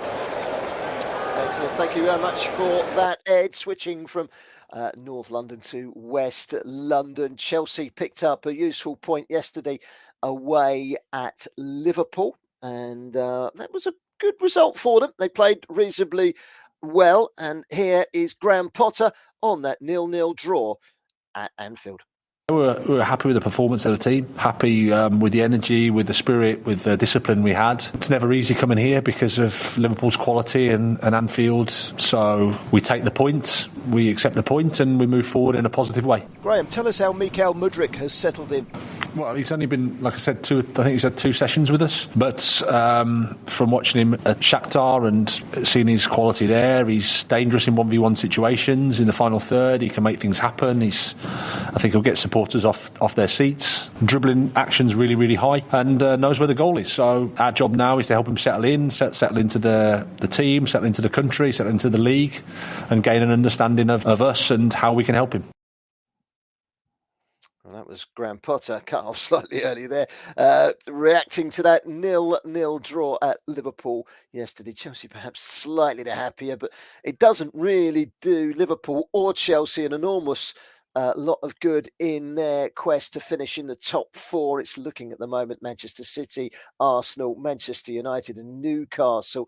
And Arsenal on the attack at the moment. A little bit of a shout for a penalty, which we'll head across to Martin Diaz and Ed very shortly. Barcelona 0 at the moment against Getafe, but Borja Mayoral had the ball in the net for Getafe, but it's been ruled out due to offside. So it's still 0-0 at the new camp between Barcelona and Getafe in the Spanish La Liga. Let's go back to the Emirates, shall we? Martin Diaz, Arsenal having a good spell of pressure at the moment, aren't they? Yeah, Arsenal in control in this game at the moment. There was a little bit of a penalty shout. It was a soft one. It was a challenge in the back. A bit of a pushover. The lad's got to stay on his feet, really. So it's never a penalty, and the referee didn't really look like he was interested in giving it at all. But it's another feisty start in this game. Both sides really determined to get something out of this match. It is a huge fixture after all. But 50 minutes on the clock, it's still Arsenal 1, Manchester United 1. Thank you very much for that, Martin. Now, just another bit of transfer news here. Belgium Jupiler Pro runaway leaders KRC Genk have rejected Southampton's €12 million bid for their 14-goal striker Paul Oniachu. Oniachu was born in Owerri in Nigeria and scored 3 goals for the Super Eagles in 16 appearances for Nigeria. He's a brilliant record in Belgium, 77 in 112 appearances for Genk, and he's still got 18 months of his contract left to run. They're top of the league. They've got some space between them and second place. There's every chance that he could be playing in the Champions League next season. So, that offer on the table, he could have gone to Southampton for 12 million euros, and he could have ended up in the Championship instead of the Champions League. So perhaps that's a bit of player power being played into the equation there in that deal. They're underway at the Emirates. They're underway at Borussia Park. Half-time is fast approaching at the Stadio Alberto Pico in our 3 featured matches. Let's go across to Ed Dowling at the Emirates. Arsenal 1, Manchester United 1. Who started the brighter in the opening 6 minutes of the second half, Ed? I'd have to say Arsenal so far, Barry. We had that penalty appeal that Martin was talking about earlier. Again, never a penalty, but it goes to show where Arsenal are making those moves. Probably the most focus I've seen in the midfield so far of any period in this game. I think teams just getting back up to speed here. As Odegaard's driving, they can't quite find the pass, and Martinez just comes in and absolutely clatters Granit Xhaka. Obviously, there was that discussion in the summer where Arsenal actually wanted Martinez and he instead joined Manchester United. But this is one for the ages, this game so far. It's really reminiscent of the early 2000s when Arsenal and United were competing for those titles year in, year out, and it looks like that might be the future of the league with how this game's playing out. But 51 minutes gone, no real side on top, I'd say so far. 1 apiece here at the Emirates. Excellent, thank you very much for that, Ed. Now, all the headlines this weekend are being made by Juventus, and we will cross over and we will deal with that in just a few moments. But first of all, have a listen to this.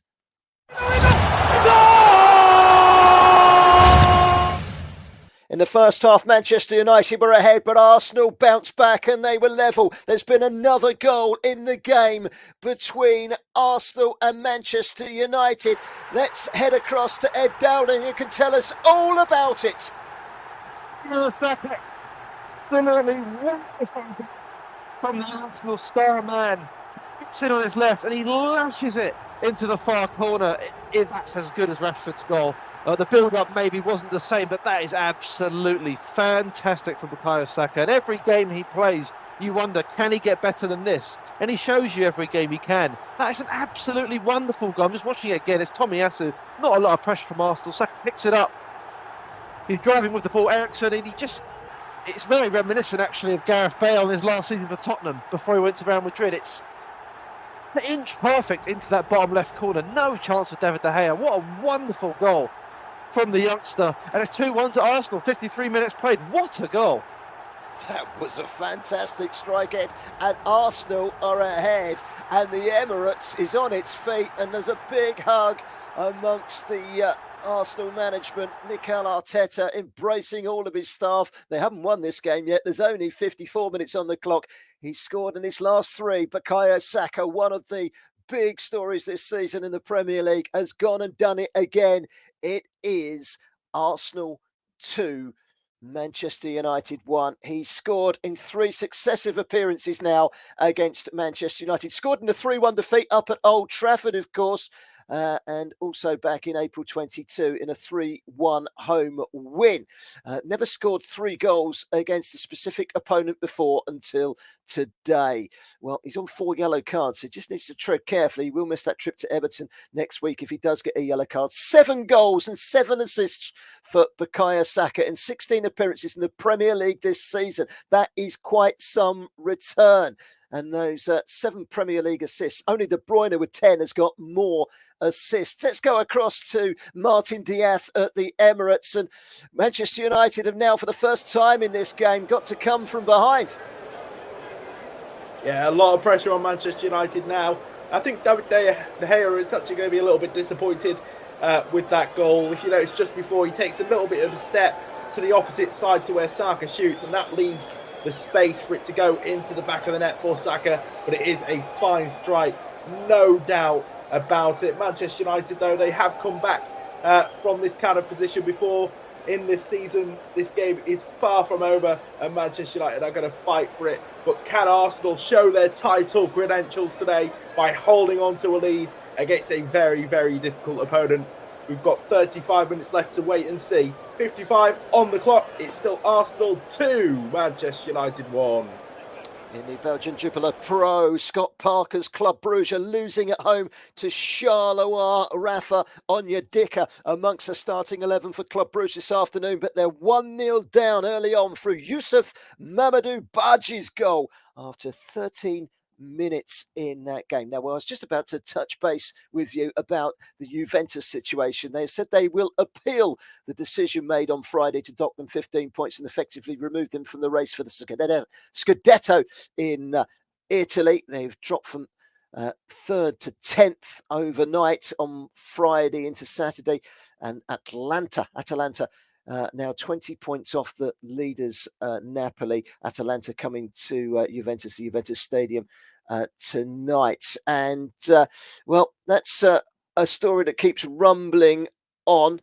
And we shall keep following that. In fact, what we'll do, let's have a quick listen to part of an interview that went out live on Football Live yesterday afternoon.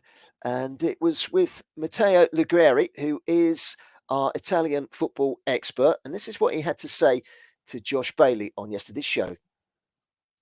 Some people feel like Juventus have been deducted those points to be taken as scapegoats and to send a signal to the other teams to stop the Plusvalenze operations, which are actually pursued by many teams not only in Italy but also in other countries. For example, I mentioned Man City or Barcelona. Other people think that Juventus have gone too far and that the deduction is actually right, and Juventus have to stop their activities and their business. Now, Agnelli is someone in Italy is pretty much hated by anyone who's not a Juventus fan, and therefore the public opinion has to be taken with a pinch of salt. But the feeling is, in general, that Juventus have been punished because they actually did go too far and they tried to trick the international and the Italian Federation, whereas the other teams were just managing money.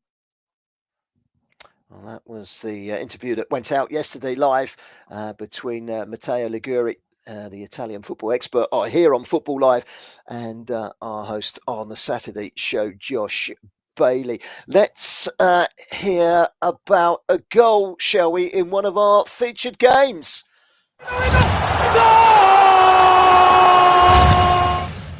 And it's come in the game in Italy just before half-time at the Stadio Alberto Pico. Tell us all about it, Pat Narette. Yes, it's Spezia 0, Roma 1. You know, typical Jose Mourinho. I've been watching this game right all the time. They've been playing out the back. Just this once, they went long. Long ball. This is from a goal kick. Long ball. Abrahams headed it down, and the Barley got hold of it on the left-hand side, and El Shaarawy slotted it to the bottom corner. And then with 45 gone, it's Spezia 0, Roma 1. Excellent. Thank you very much, Pat. The game at the Emirates just keeps on giving.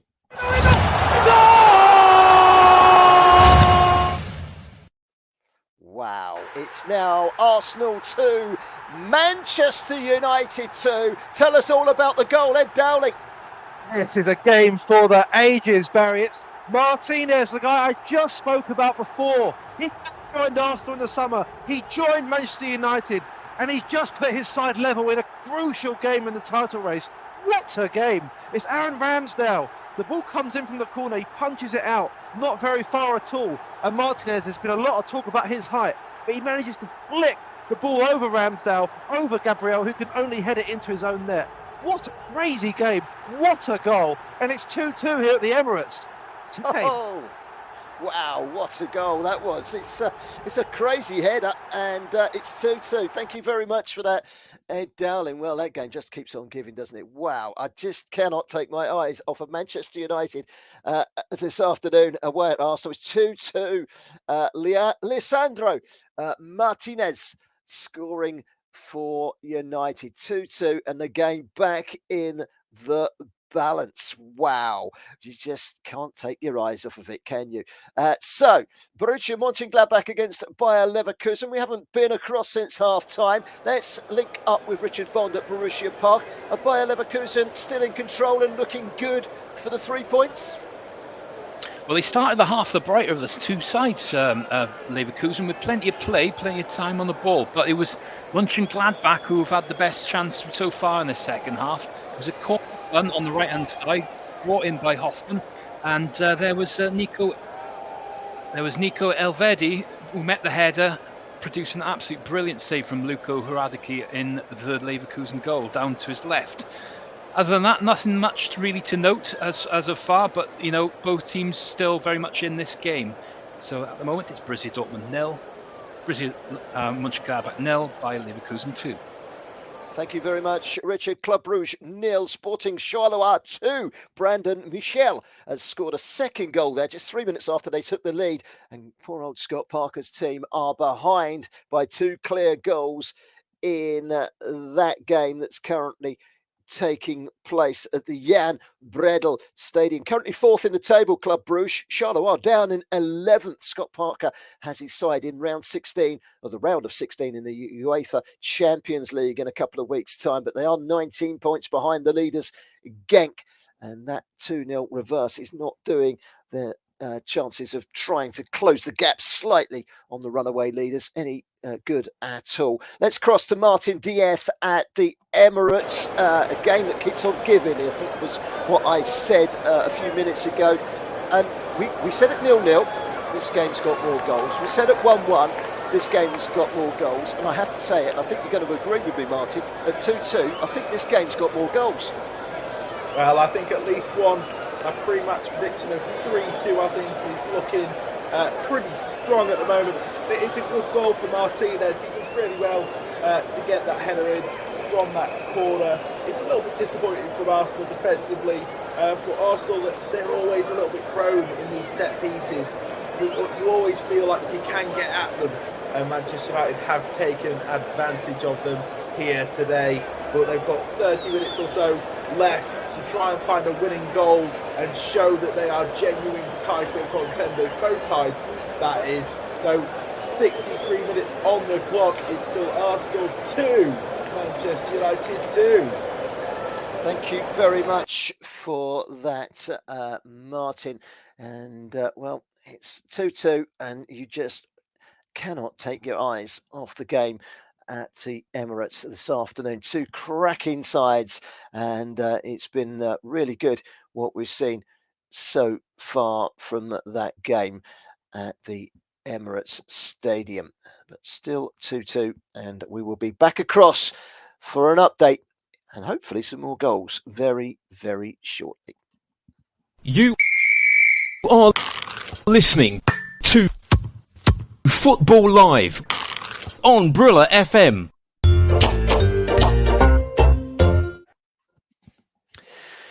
Okay, right.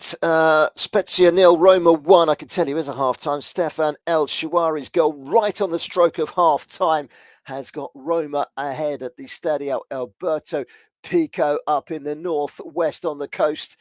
And that's all going the way of Jose Mourinho's side. His side currently unbeaten in 6 Serie A away matches, and their good form away from home continuing.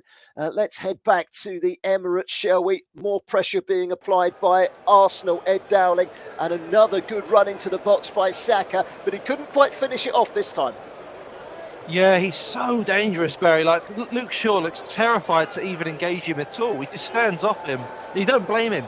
He's been unbelievable this game so far, and I actually thought Arsenal should have had a corner there, much to the agreement of Eddie Nketiah, who seems very frustrated at the moment. But look, Saka is the danger man for Arsenal. I'd be interested to know, people that have watched Saka for a long time when he's breaking through, did you think he's going to be this good? He's one of the best players in the league. He's unstoppable right now. Everything he touches turns to gold, and he's been doing it for a while.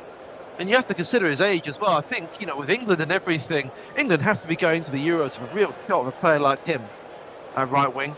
But look, let's see. 2-2. We've got about half an hour left to be played. There's got to be more goals in this. United are growing in confidence here, as you would do. If they could snatch a winner, wow. What that would do for their season, who knows. But 65 minutes played, it's 2-2 here at the Emirates. Well, as you say, Ed, he will be a big part of England's plans in the Euros in 18 months' time.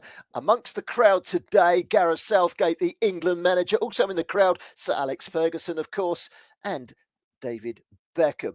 And, well, we're just having a look. Actually, Arsenal just had a really good chance, which has been deflected wide from a corner, shot by Odegaard, good block by United. Still 2-2 between Arsenal and Manchester United. We're talking about Bukayo Saka there. What a player. I have to admit, a year, 18 months ago, the jury was out in my brain as to whether he was going to be top draw. There's no doubt now he is top draw. Brilliant goal from him, giving Arsenal the lead. But United have managed to claw their way back into that game. It is an intriguing game at the Emirates, and we will be back very, very shortly to keep an eye on that one. But a close chance there for Ødegaard. Good defending from Manchester United. Now, yesterday at there's two games yesterday, an early game and a late game. Televised here in the UK, and both of them ended 0-0. Not a good day for goals for the television audiences of the United Kingdom and England. The second one was a 0-0 draw between Crystal Palace and Newcastle United. If you get a chance, check out the save that was made in that game by Nick Pope, the Newcastle goalkeeper. Absolutely brilliant save. Kept it at 0-0. That's how it ended. And here is the Newcastle United manager, Eddie Howe. We did most things right today. I thought we played very well, controlled the game. We had chances, maybe not absolute must-score moments, but a lot of chances that you'd like to think we'd do better with if we had them again. A lot of good ball around their box, a lot of really good build-up play. We just couldn't score the goal. Well, that was Eddie Howe, 0-0 between Crystal Palace and Newcastle United yesterday. And that was a score, in fact, between Liverpool and Chelsea, and there was a 0-0 today between Leeds United and Brentford. But I tell you one thing, there's not going to be a 0-0 draw in the game between Arsenal and Manchester United at the Emirates. Martin Diaz, it's 2-2, and the game is still open. Neither of these sides are sitting holding on for a point, are they? No, absolutely not. Both of these sides know that a win is so important in this game. For Arsenal, it sets up that 5-point gap at the top of the table and really pushes Manchester United almost completely out of the title race, especially when you take into account Arsenal's game in hand over them, which could stretch the lead to 14 points if they're able to win that. Whereas for Manchester United, if they win this game, it just puts them that little bit closer to Arsenal.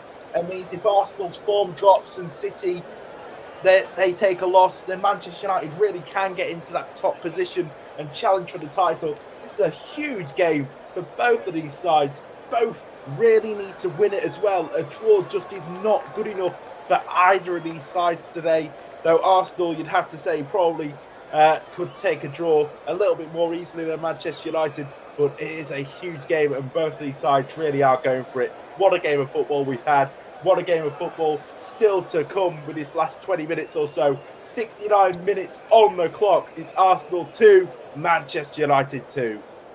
Yes, and Arsenal probing and asking questions at the moment. Trabzonspor 4, Istanbulspor 0 as a result in the Turkish Super League. Still Barcelona 0, Getafe 0.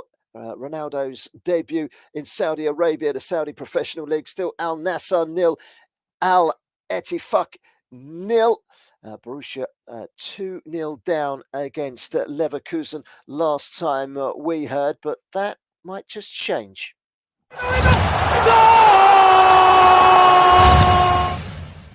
A third goal for Leverkusen has surely wrapped up the points for Xabi Alonso's men. And they are in a commanding position now with the third goal at the Borussia Park. They're in really good form at home, Borussia Mönchengladbach, this season as well.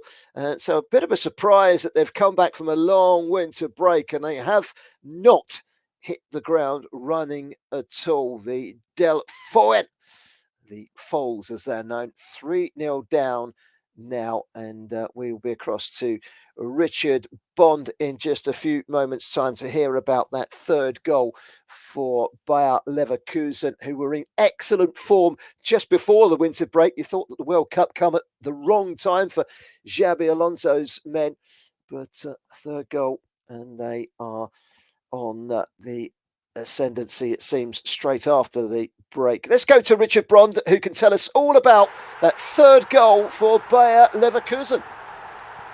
Well, you'd never guess that Bayer Leverkusen are the team that are struggling this season, because they've scored an absolutely outstanding third goal as they've carved Mönchengladbach apart in the second half now. And the goal has come for substitute Nadiem Miri, who played a lovely little give and go with Moussa Diaby, who's been outstanding as well, linking up play, and his shot from the edge of the box, drilling right into the left-hand corner. It's been an afternoon to forget for debutant Gladbach keeper Jonas Omlin. It is, at the moment now, long way to come back for Gladbach. It's Gladbach 0, Leverkusen 3. Yeah, a long name and a long way to come back for Borussia Mönchengladbach.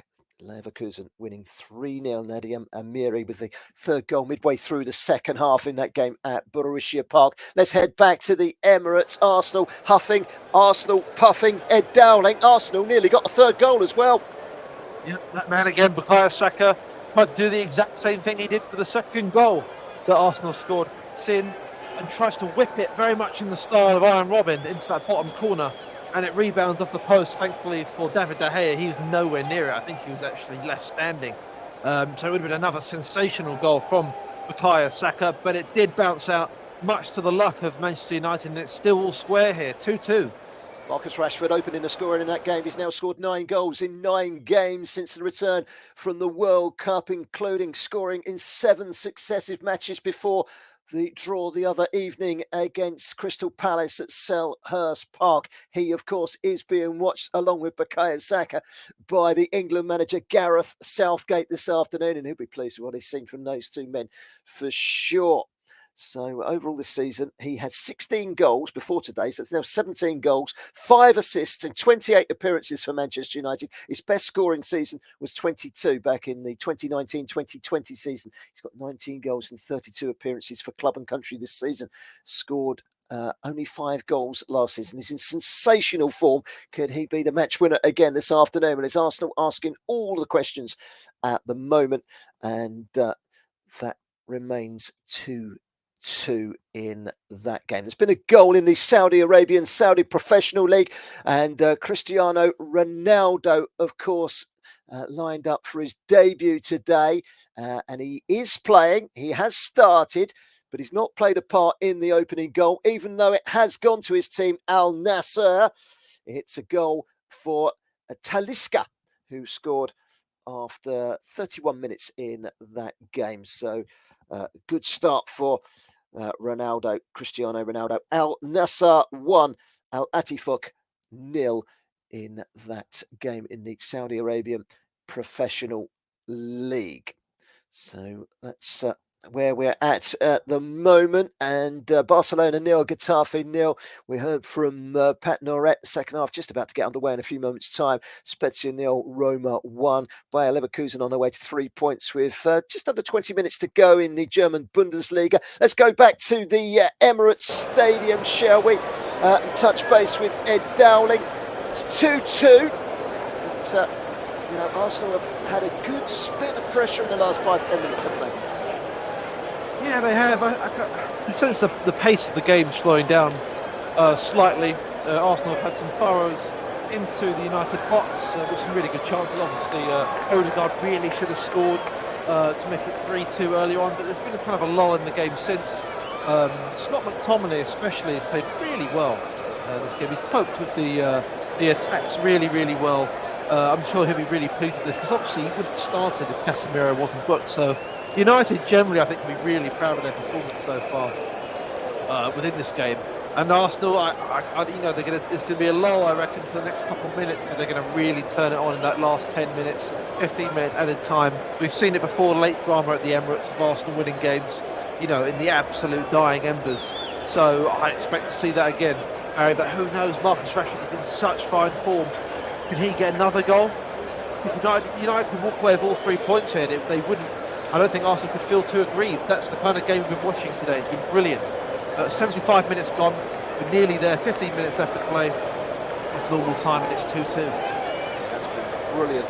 Thank you very much to Ed Dowling. Amongst the crowds at the Emirates, I'm watching the monitor here, and one of the camera angles that I'm being provided this afternoon has just angled in on Spezia's Jakub Kuiliot, the 22-year-old who's set to sign for Arsenal tomorrow in amongst the crowd at the Emirates this afternoon. His side, Spezia, 1-0 down to Roma at half-time. They're just about to start the second half, and we'll be across to hear all about that game with Pat Narette very, very soon. Victor Osimhen, we heard all about him. We heard from him earlier on in the show. First African player to finish as the top scorer in Serie A, maybe? Well, the 24-year-old is currently on 13 goals in just 15 appearances. He's 4 ahead of Inter Milan's Lautaro Martinez. He's also ahead of the fellow Nigerian Ademola Lookman of Atalanta. He'll be in action later today. Read more about that story on Brilla.net and head for the latest news section. But it looks like an African could well end up as top scorer in Serie A for the first time in history this season. Well, it's the Emirates still 2-2 in the game in Mönchengladbach. It's 3-0 to Leverkusen. There's been lots of goals in the Bundesliga this season, this weekend rather. First weekend back, and they've let off the shackles, haven't they? 4-3 earlier on today for Borussia Dortmund against Augsburg at the Signal Iduna Park. An absolute thriller there. Augsburg coming back several times, but it was the home side Dortmund that took the points with a late winner, 4-3 in that game. And, well, we saw yesterday that Cologne hit 7 against Werder Bremen. Wolfsburg were hit for 6. Wolfsburg hit for 6. They hit Freiburg for 6. Freiburg were 4th at the start of play and then got beat 6-0 at Wolfsburg, who are right up there as well. And, it's anybody's game in the Bundesliga, but Bayern Munich still very much in the ascendancy. Let's head back, shall we, to the game at the Emirates, and let's catch up with Martin Diaz. Martin, the clock is ticking down. 13 minutes or so to go? You're edging a bet one way or the other. Is a draw looking like the most likely outcome? I think the most interesting thing to come is that Leandro Trossard is warming up on the touchline. So maybe it's time for Arsenal to introduce the new weapon in their arsenal and see if he can make an instant impact in this game. And what an Arsenal debut it would be if he could come on to get a last-minute winner. And I am going to stick by what I said earlier. I think this game will be settled in the 90th minute. It's going to be settled right at the very end. And what a game it has been. And it's going to have the end to match. 78 minutes on the clock. It's still Arsenal 2, Manchester United 2. Thank you very much, Martin. And it's 2-2. Arsenal have a corner at the moment. We'll be back to the Emirates for the closing stages of that game. Let's quickly go to the game in Germany. Borussia Mönchengladbach, they're heading to a defeat in their first game back at Borussia Park. Richard Bond, comfortable afternoon for Xavi Alonso and his team. It's looking that way. We've had quite a few spate of substitutions coming on as both sides looking to mix it up a bit, to be expected really with the first game back after such a break. But yeah, Mönchengladbach have been very disappointing this afternoon, and particularly missing Marcus Thuram up front. He scored 10 goals this season. So we're coming in about 15 minutes to go here. It's still Gladbach 0, Leverkusen 3. There's been a goal in the game in La Liga. Barcelona 1, Getafe 0. Pedri scoring 10 minutes before half-time. And the new camp has seen its first goal, and it's gone to Barcelona. Pedri with a goal, 1-0 there. Let's go back to head Dowling at the Emirates. Arsenal piling under pressure. They've just won another corner, and they're trying to make that breakthrough. And the third goal will surely win it now. Yeah, they really are. Aaron Wan-Bissaka seems to be everywhere at the moment. He's just put in a brilliant challenge on, I believe it was Granit Xhaka, just to save it from being a really good chance for Arsenal. He just cleared the ball out again for a corner. He's been really, really solid today, apart from his mistake in the first half. But it's been all Arsenal since I last spoke to you, Barry. All Arsenal. I can't tell you how many corners they've had in this game. But look, there's a goal coming. I can just smell it. But 80 minutes gone, 10 minutes left, and it's still square. Thank you very much, Ed. I can smell the goal myself right here as well. I think it could be right there, Ed. Let's see if we're right or if we got it completely wrong, but it's really entertaining this afternoon. I think it's a game that deserves another goal. And, well, at the moment, if you think there's another goal coming. You would think it will go to Arsenal. They're peppering Manchester United at the moment. Lille 1, Pau 0, thanks to Xavier Kouazi scoring just before half-time through his own net, it has to be said, for the lower league side. And let's talk about Tottenham, shall we? Earlier on today, word coming out, nothing official, but Antonio Conte has not been offered a new deal, and it's likely that he will be leaving Tottenham Hotspur at the end of the current season, if not before. Spurs next in action tomorrow evening. Then they make the trip across London to take on Fulham at Craven Cottage. And of course, Fulham would go above Tottenham Hotspur in the league table if they could beat their London counterparts at Craven Cottage tomorrow night. Inter Milan on Monday night. There's plenty of Monday night action, by the way, tomorrow. Very entertaining. Could almost make a football live show out of it. Inter Milan entertaining Empoli at the San Siro. Bologna host Cremonese. 2 matches in Serie A. It's Valencia against Almeria in La Liga. Boavista against Chaves in the Portuguese Primeira Liga. And in France, this is a really romantic story, this one. Paris Saint-Germain, Messi and all, whether he plays or not, I'm not too sure. Remember, the Coupe de France is the only cup and the only competition in his career, Messi, that he's played in hasn't yet won. So this is his holy grail, really.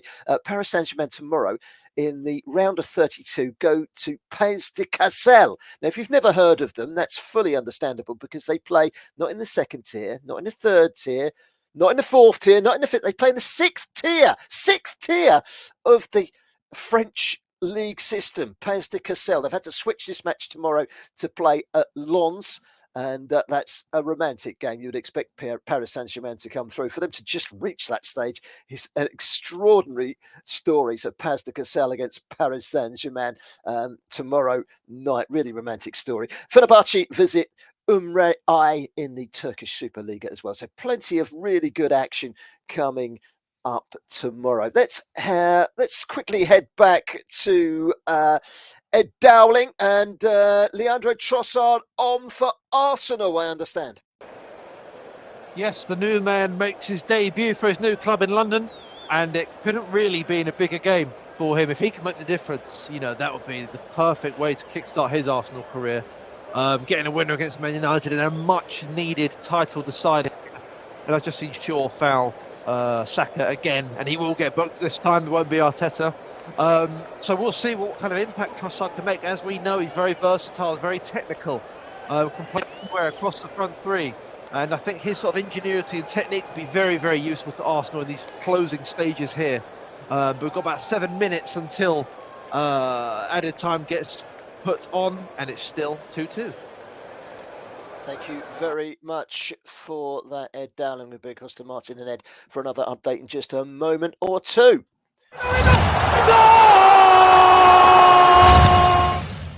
Let's head into Italy, the Stadio Alberto Pico. Pat Noret, a second goal for Roma and a familiar goal scoring name on the score sheet.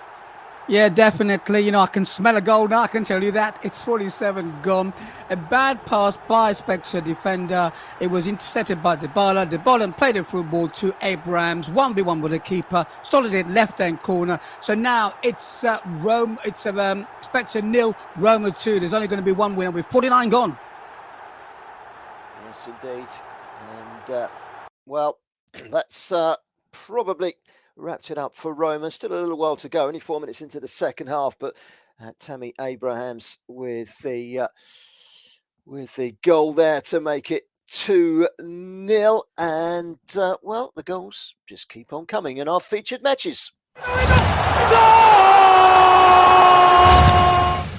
Borussia Mönchengladbach, probably too little too late, but they've got one back against Bayer Leverkusen at Borussia Park. We'll be across to Richard Bond in just a few moments' time. In the meantime, a massive chance, Ed Dowling, for Arsenal. Oh my word, yes, and it was Eddie Nketiah.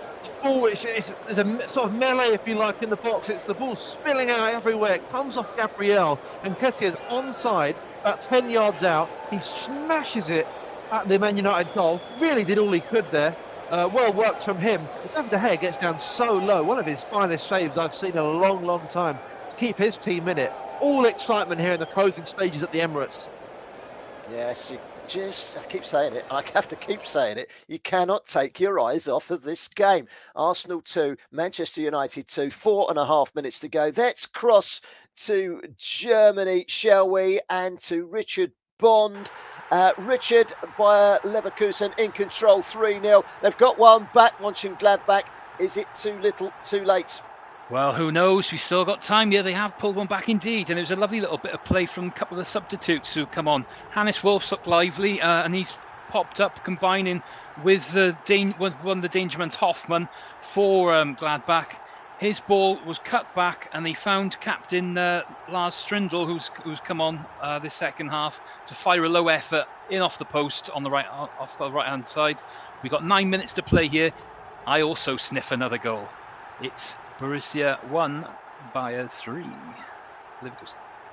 Thank you very much, Richard. We are smelling the goals on Football Live this afternoon. But which way, if there is a goal at the Emirates, which way is it going to go? Let's cross to Martin Diaz. Have you got a hunch whether it's going to Manchester United or to Arsenal, or is it just going to stay at 2-2?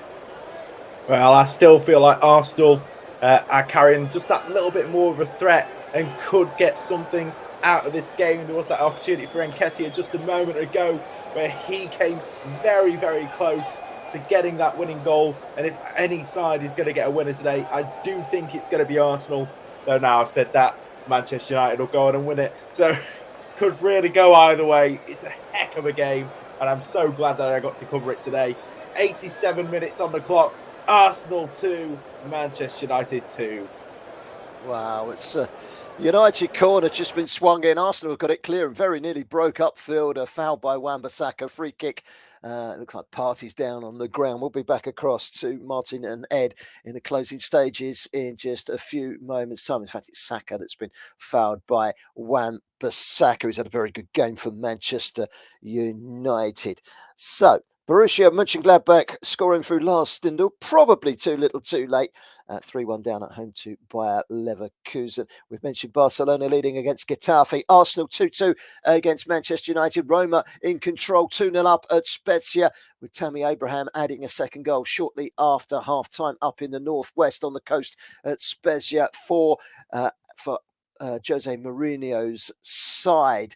And, well, it's looking like it could well be a draw, or there is going to be some pretty dramatic late drama in the game between Arsenal and Manchester United. Let's head back to the Emirates, shall we?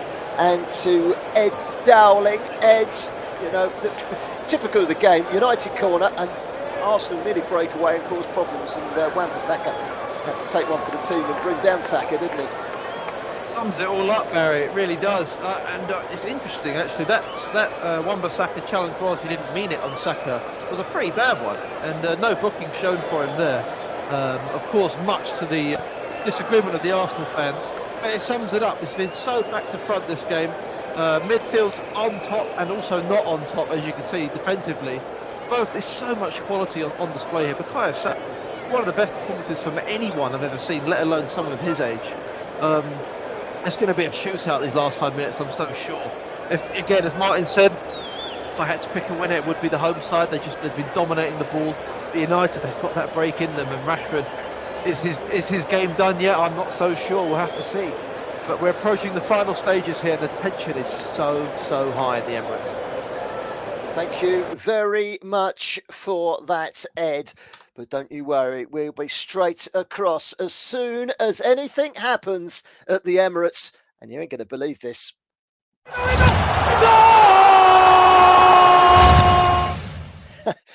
Yesterday on the show, on his debut, poor old Josh Bailey, I think it happened twice to him. It's happened twice to me this afternoon. As soon as you leave a game, within seconds, the ball is in the back of the net. It is Arsenal 3, Manchester United 2.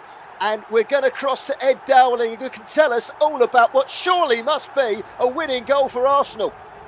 It's Eddie Nketiah. It's his second in the game. And I know that down through the Odegaard drive. Oh, there's a question of whether Zinchenko's onside or not. It's going to be really tight, that call. But Zinchenko plays a lovely ball in. Odegaard, he has an attempt in the box. It's going into that far right corner. And there's Nketiah, he just jabs it in at the back post. Real striker's instinct from the young Englishman. They're checking whether it's going to be onside here. This is massive for the season. This is massive for Arsenal. And there's two offsides potentially. There's one from Zinchenko who played the ball in. There's one from Nketiah who put the ball into the net. I have no idea where this is going. Barry, please come back to me as soon as you can. But they're checking right now. This is massive. Massive for Arsenal's season. Big call, this one, Ed, and stay with us because it looks like the goal has been given, and it has been given, Ed, and it is 3-2. It looked to me like Zinchenko was in an offside position, but he was wide of the 6-yard box. It wasn't really interfering. VAR have had a look. I think Nketiah was onside. He got the all-important flick to put the ball past the hair and into the net, and it counts, and VAR have given the goal. It's Arsenal 3, Manchester United 2. Let's cross back, shall we, to the Emirates, and let's talk to the other reporter that's watching this game, Martin Diaz. Well, you did predict 3-2. Looks like you might be right. Predicted a 90th minute winner as well, Barry. Oh, what a great goal that is for Arsenal. In the context of their season, it is a massive goal, and it's a huge moment for Eddie Nketiah as well. Let's not forget, just 18 months or so ago, he was looking like he'd be out of the door at the Emirates. He wasn't getting anywhere near the team, and now he's scoring crucial goals. He's starting week in, week out, and he looks like one of the better players at this club. Phenomenal moment for him, phenomenal moment for Arsenal. They just have to hold out for a few more minutes. 92 minutes played, it's Arsenal 3, Manchester United 2. Martin, stay with us there. I have to ask this question to you, and I've seen some cracking games in the Premier League this season. Is this one the best? Is this the best game in the Premier League this season? Oh, by a mile. I mean, we've had 4 goals in some games, but the level of quality that these two teams have both shown today, I think that is what makes this game such a brilliant match between two informed sides playing with confidence, playing with strength, and they both deserve so much credit for some very good performances. It wouldn't have been unfair for it to end with a draw, but Arsenal will be very, very happy with how this looks like panning out. Excellent game between two very, very good teams. Martin Odegaard is going off at the moment. Martin, hang back after the show. I want you to do my lottery numbers, if you don't mind. He predicted 3-2. He predicted a 90th minute winner. We're going to start calling him Mystic Martin, I think. And 3 minutes into stoppage time, a 90th minute goal from Eddie Nketiah. And that looks like it could win it for Arsenal. Let's quickly pop down into the game that we're featuring in get my bearings right. I nearly said La Liga. It's not La Liga, of course. It's Serie A. Spezia against Roma. A chance for Pat Naret. Yeah, 59 gone. It's still Spezia 0, Roma 2, but there was a chance there for Abraham. The ball was in the air, and he took 2 shots. One hit the post, and he came out and he hit it again and hit the goalkeeper. So we've can't swim another goal yet, though. We're Spezia 0, and it's Roma 2 with 59 gone. Now, just one thing I would say, Barry. Obviously, with Roma now, I think it's cruise control. They will go 4th now. So he's doing it again. Will he get in Champions League? We'll have to wait and see, won't we? So 59 gone, Spezia 0, Roma 2. Yes, indeed. Jose Mourinho heading for the Champions League. Maybe. We shall see. Let's get back to the Emirates again. Ed Dowling. By my reckoning, there was 3 minutes added time. Obviously, the goal goes in and you put some more time onto that. Arsenal running the ball into the corner. They're just holding on at the moment, aren't they? I think they're going to do it, Barry. Yeah, another minute or so for the VAR check. Didn't take too long, but I can only see it's going one way now. And this is massive for Arsenal's season. So big. What an important goal that is from the youngster. And he just jabs it home. It's got striker's instinct. You had no time to think about it. You couldn't possibly have had time to think about it. It whizzed into him from Odegaard. And that's it. It's full time. 3-2 at home. Unbelievable, Barry. Unbelievable. And stay with us, Ed, and we've got Martin there as well. We'll have a chat quickly between the two of you. I mean, we just said it, didn't we? Best game of the season. It's been an absolute classic. And not just the fact that it's been an absolute classic with 5 goals, but these two sides have turned on, Ed and Martin, have turned on the style this afternoon as well, haven't they? both excellent performances. Yeah, both sides they really have played really well today and deserve so much credit. They've been very, very good going forward. Okay, defensively, not always brilliant, you'd have to say, in any game with this kind of scoreline. But going forward, they played really well and they fought so hard. You can't say that either side folded for a second in this game and that either side gave up, because they both fought so hard. And Arsenal deserve so much credit for coming out on top in what would be one of the most difficult games that they will play this season. And that really shows that this Arsenal side are a serious contender for the Premier League title this season. That takes Manchester United out of the race. And now, well, they only have to worry about Man City. No problem, eh? I'll be back to you in a second, Ed, because I just want to have a chat with you in a moment. But first of all...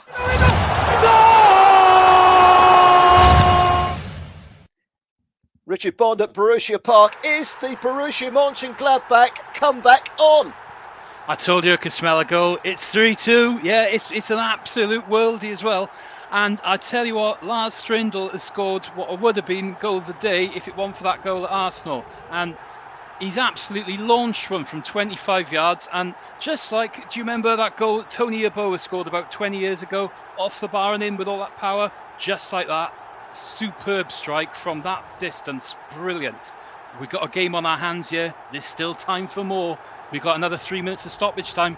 It's Borussia Mönchengladbach 2, Bayer Leverkusen 3. What an afternoon on Football Live. We crossed to the Emirates. I said I smelt a goal. Ed and Martin said they smelt goals. Martin said there's going to be a 3-2 win with a 90th minute winner. And then Richard said he could smell a goal. My goodness gracious me. We are looking into a crystal ball this afternoon and we're getting it all absolutely right. Let's cross back to the Emirates, shall we, and have a chat with Ed Dowling. Ed, yesterday I heard driving along on a radio show a debate who was going to be named as the Premier League player of the season. Would it be Haaland or would it be Odegaard? It was going to be a Norwegian. I think today, with that performance, that Bukayo Saka has just written himself into the equation for the PFA Player of the Year. He really has. He really has, bro. That's a finer performance as I've seen. And you talk to any Arsenal fan, he's been doing that week in, week out. And in such an important game against a team they had to beat to solidify their stakes in this title race, it's just unbelievable. Absolutely unbelievable. That's one of the best performances I've seen from any player, regardless of age. That second goal, that equalising goal, is absolutely fantastic. So good, so difficult. And yeah, look, who's been better than him? Erling Haaland has been amazing. Erling Haaland will score more goals, but in terms of influence on a team, you can't really look past Bukayo Saka at this stage, can you? No, absolutely. Martin, you're there as well. From a Manchester United perspective, it was a good performance. Did they miss Casemiro over the course of the 90 minutes in your mind?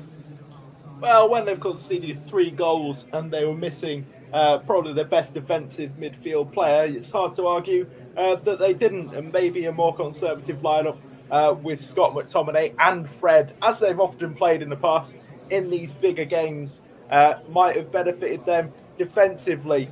But, all the credit to Arsenal. They played the same Manchester United team that actually beat them in the previous game. Casemiro only played the last 10 minutes of that 3-1 win at Old Trafford, let's not forget.